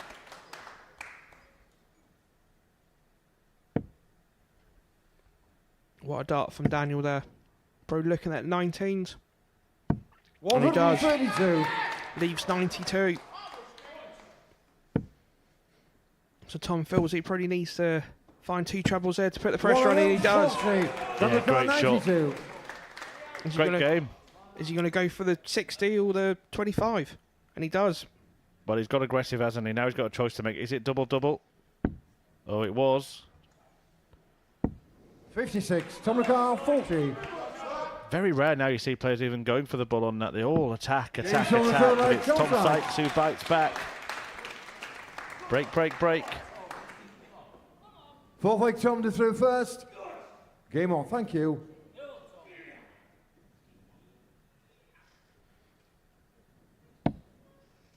What a fantastic first start and second. And he fills that up. 177.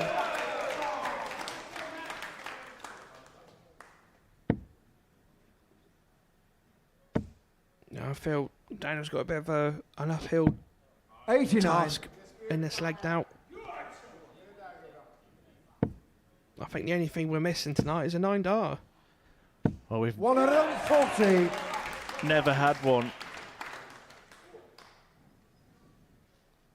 on a Saturday at the Super Series. Don't get too greedy now, Keegan Brown. 97. So Tom knows he's got a good handful of darts. He's got 64 after 8 darts. 128. He's 56. Daniel back in the 300s.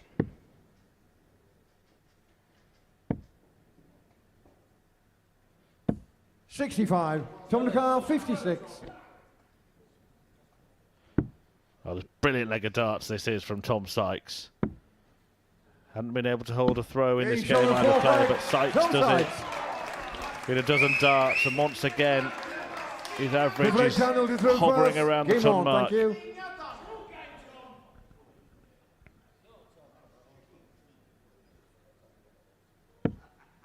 You know, at the moment, Tom's making it look too easy, isn't he? 93.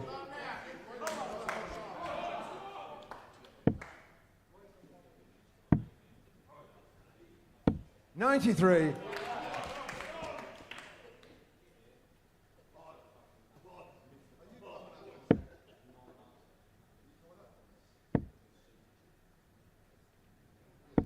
$94. Sykes going to get it done in this leg. A big shot here would put him in front. 100. Very slender advantage after half a dozen darts thrown each. Daniel hoping now for a 2-dart visit in the trebles. 96. The one we'll have to do. It's good thinking that from Tom. 132.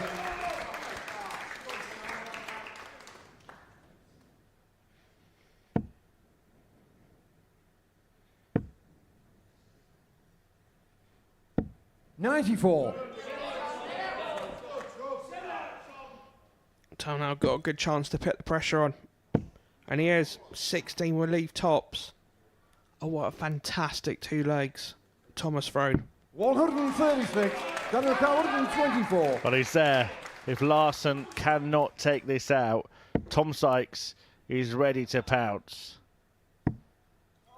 And that is a darting disaster for Daniel Larson. Missed a big number. And Tom Sykes has the opportunity 84. to win at the Modus Super Series 40. once again. There he is. Tom looking for tops for the match. 2 10s. And he does! A 14-dart leg. Wins that match. And what a fantastic performance from Tom over the last 2 days. And wow, relentless. Absolutely relentless.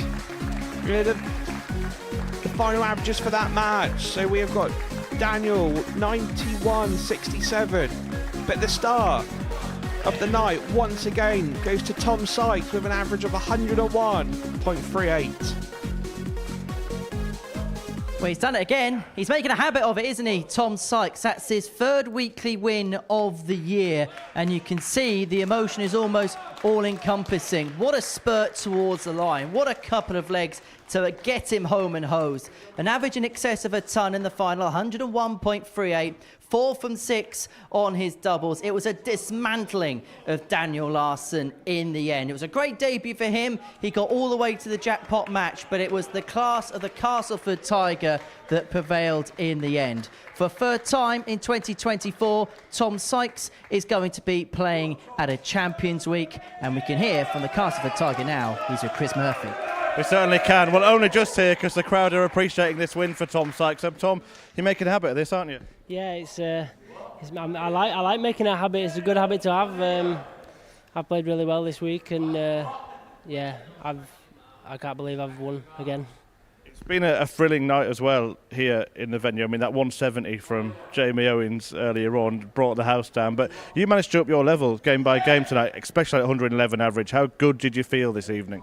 Yeah, after the first game, I played all right against Daniel, but I knew I had to win that last game against Ashley, and I've upped my level from there, and I've played all right since. So yeah.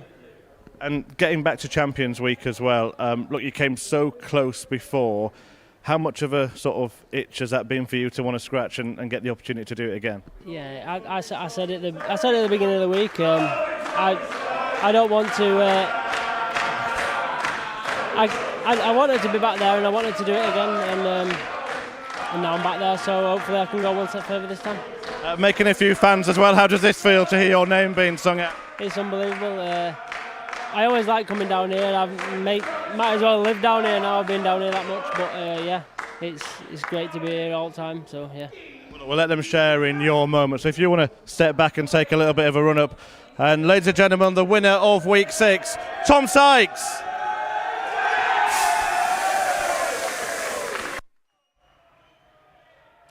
The also familiar sight now for Tom Sykes, lifting that trophy, the smoke machines going off. His partner there, not just one phone to soak it in, but 2 phones to soak it in. Maybe one for the videos and maybe another one of FaceTime to Dad. He couldn't make it this evening, but when it comes to Saturday night, that man is always present and correct. Tom Sykes has done it once again. He can take the trophy home and he can book another place at Champions Week at the start of December. And that 2-leg burst, Keegan, towards the line to see himself home. I don't think we're underselling it when we say that was world-class, elite class from Tom. To how he won it in that match there, it looked a bit iffy. When Daniel got that leg back, it could have been a different game, but he did it. The Yorkshireman did it. As you can see there, taking the acclaim of a few fans. He's made a few over the last 12 months or so here at the Live Lounge. And he's become an experienced campaigner at this as well. I remember the first time Tom set foot in this building. He was very much a mild-mannered guy. He was fairly shy, I think that's fair to say. But he really has grown, not just as a player, but as a person, everything around the game. He looks now as if he's a fully established pro. Yeah, every time he's playing on that stage, week in, week out, he's looking more comfortable. And, he's doing something right, isn't he? I don't know about you, but when I was looking just at those pictures there that you can see at home, it felt very much what you'd see from a Luke Humphreys or a Michael Van Gerwen or Luke Littler, where they just know how to do it. They know what happens, the pomp, the ceremony, and how to lift a title. And this just feels like another Saturday at the office for Tom. Yeah, it does. Yeah, and that's the thing. That's the whole point of the Modus. When you turn up on a Monday, you want to make sure you're on a Saturday. It's not a sprint; it's a marathon. And do you know what? We say that. Didn't he sprint to that line? And it's interesting with Tom as he embraces with Victor Tingstrom, and he'll feel fairly hard done by about how his evening panned out. And a nice real show and a nice real sign of respect there from the pair. A player like Tom almost sees these weeks now as qualification weeks. This is not, I'm going to have an appearance at the Super Series. This is my first step towards winning the title, the main title. Yeah, definitely. It's his job. That's what you don't come up just to, I'm just appearing now. No, you're here to win it. And there's nothing less. And, the last 2 days, been the best player by a country mile. And in terms of Tom, we've spoken so much about the emergence of Luke Littler, and he did some amazing things here, and I'm not going to take that away. But in terms of Tom Sykes, an ADC qualifier who came here around about this time last year, is he the first bona fide superstar that we've had come through the ADC system purely, came here as an unknown, and now a mainstay player? Looks that way, doesn't it? And it just shows you how the systems all working with each other. But yeah, take my hat off to Tom. Another 100 average. In the last 2, I lost count now. We should have just gave him the dartboard before. But no, faultless and thoroughly deserved. Well, let's talk about how he won that final, because we spoke about that real burst in the last couple of legs. Daniel, in fairness, didn't play bad at all, but Tom just had this extra gear when it mattered. Yes. Yeah, we always say that with dart players, you know, that's the difference between pub players and the elite, is having that extra gear when you go from second gear to first and then you go. And, you know, there's a couple opportunities where Daniel there, you know, he missed a big 14 to let Tom in, but that's pressure, isn't it? Are those the moments you have to take as well against a player like Tom? Yeah, of course it is. You know, you're playing somebody who's just left tops after 12. Daniel's not done anything wrong in that final. He's just walked into a steam train.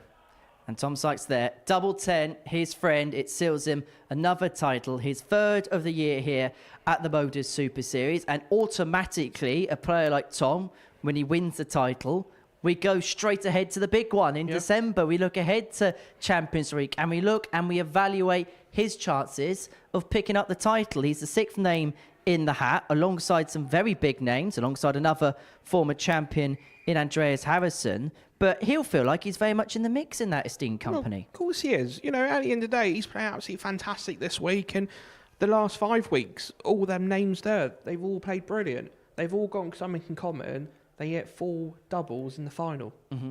And that's how you do it. You know, it's you know, this standard at darts is fantastic at the moment and may long it continue. And in terms of that championship, I know we're going a long way ahead of ourselves very quickly. I understand that. But he's lost in the final.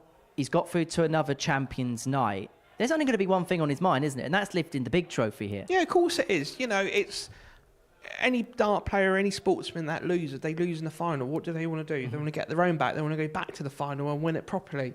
And yeah, there's no difference with Tommy. He deserves it. Absolutely deserves it. And more. Besides, he's an absolutely fantastic dart player. He's a nice person. Mm-hmm.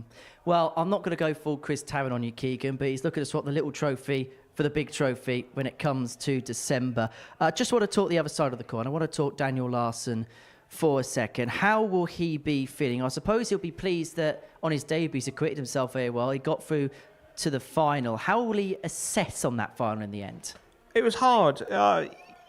I think it was a bit hard on him because, like I said previously, he didn't do nothing wrong. And sometimes you just have to take your hat off to the person that won it. And I don't think he'd be down about it. I think he'd be upbeat because, you know, it's the first time he's played in this wonderful venue tonight. So, well, in this week, sorry, should I say. But, yeah, I think he'd be happy. There's a lot more positives than negatives. And just finally, we're at the halfway point of the series now. We know the first 6 players through to Champions League, and already the field, as we saw a second ago, looks absolutely stacked. I just want to get your perspective at the halfway point of the series, who the favourites are. Andreas Harrison, of course, former champion. Tom's going to very much put himself in play. Is there a standout favourite right now, or have we got 6 real contenders battling it out? You've got 6 fantastic, you know, contenders. All 6 of them are proper dart players, and you can't take away any of them. You know, Andreas, the last year and a half, fantastic. Andy Hamilton, he's been there, done that. Paul Hogan, been there, done it, got the T-shirt twice. And you're looking around, you're just thinking, it's not getting any easier. And one thing Tom Sykes has got is a big support contingent. And I don't know whether you can hear that behind us, but he's headed back out into the auditorium and the crowd are going absolutely nuts for him. He's going to be a very popular addition to Champions Week, that is for sure. The crowd departs at the end of a busy evening here at the Live Lounge. Ashley Coleman, who went out in the group stages, stayed for the remainder of the evening session. Even Keegan Brown in the studio has got 1 or 2 fans. I suppose you've got to have them somewhere, haven't you? That's what we pay our Binks for. Well, Keegan, it's been great fun watching the darts with you this evening. Thank you so much for your company, and thank you for your company at home as well. So Tom Sykes has set his sights upon another Champions Week appearance. The Castleford Tiger, the top cat here at the Live Lounge in Portsmouth. The good news for us, we're only halfway through Series 9, and the beginning of the second half has got some big names, some big arrows, and some big moments to come. Bye from us.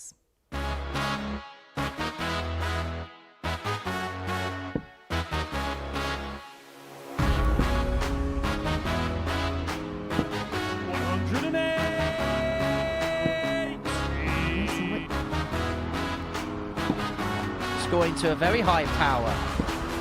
It's a perfect power so far. Like father, like son. Like father, like son. Double 18. Mason Whitlock hits the 9 darter. Here at the Live Lounge. Double 19. And Storpons doesn't need to practice. Can he do it? This time he can. And get through. But it's the only one he needs. Just needed to check that the treble was in. And the good news is the double is as well. Edgar gives us the bow. And a double in this contest. He couldn't sweep in again, could he? It was the 150 in the last leg. It's the 135 there. Can you reel it in? Bullseye. Oh, we finished with style. We finished with panache. Oh, he was so close. So close. I think so. The one time that I played early in the schedule, I didn't make the semi-finals. The twice that I did,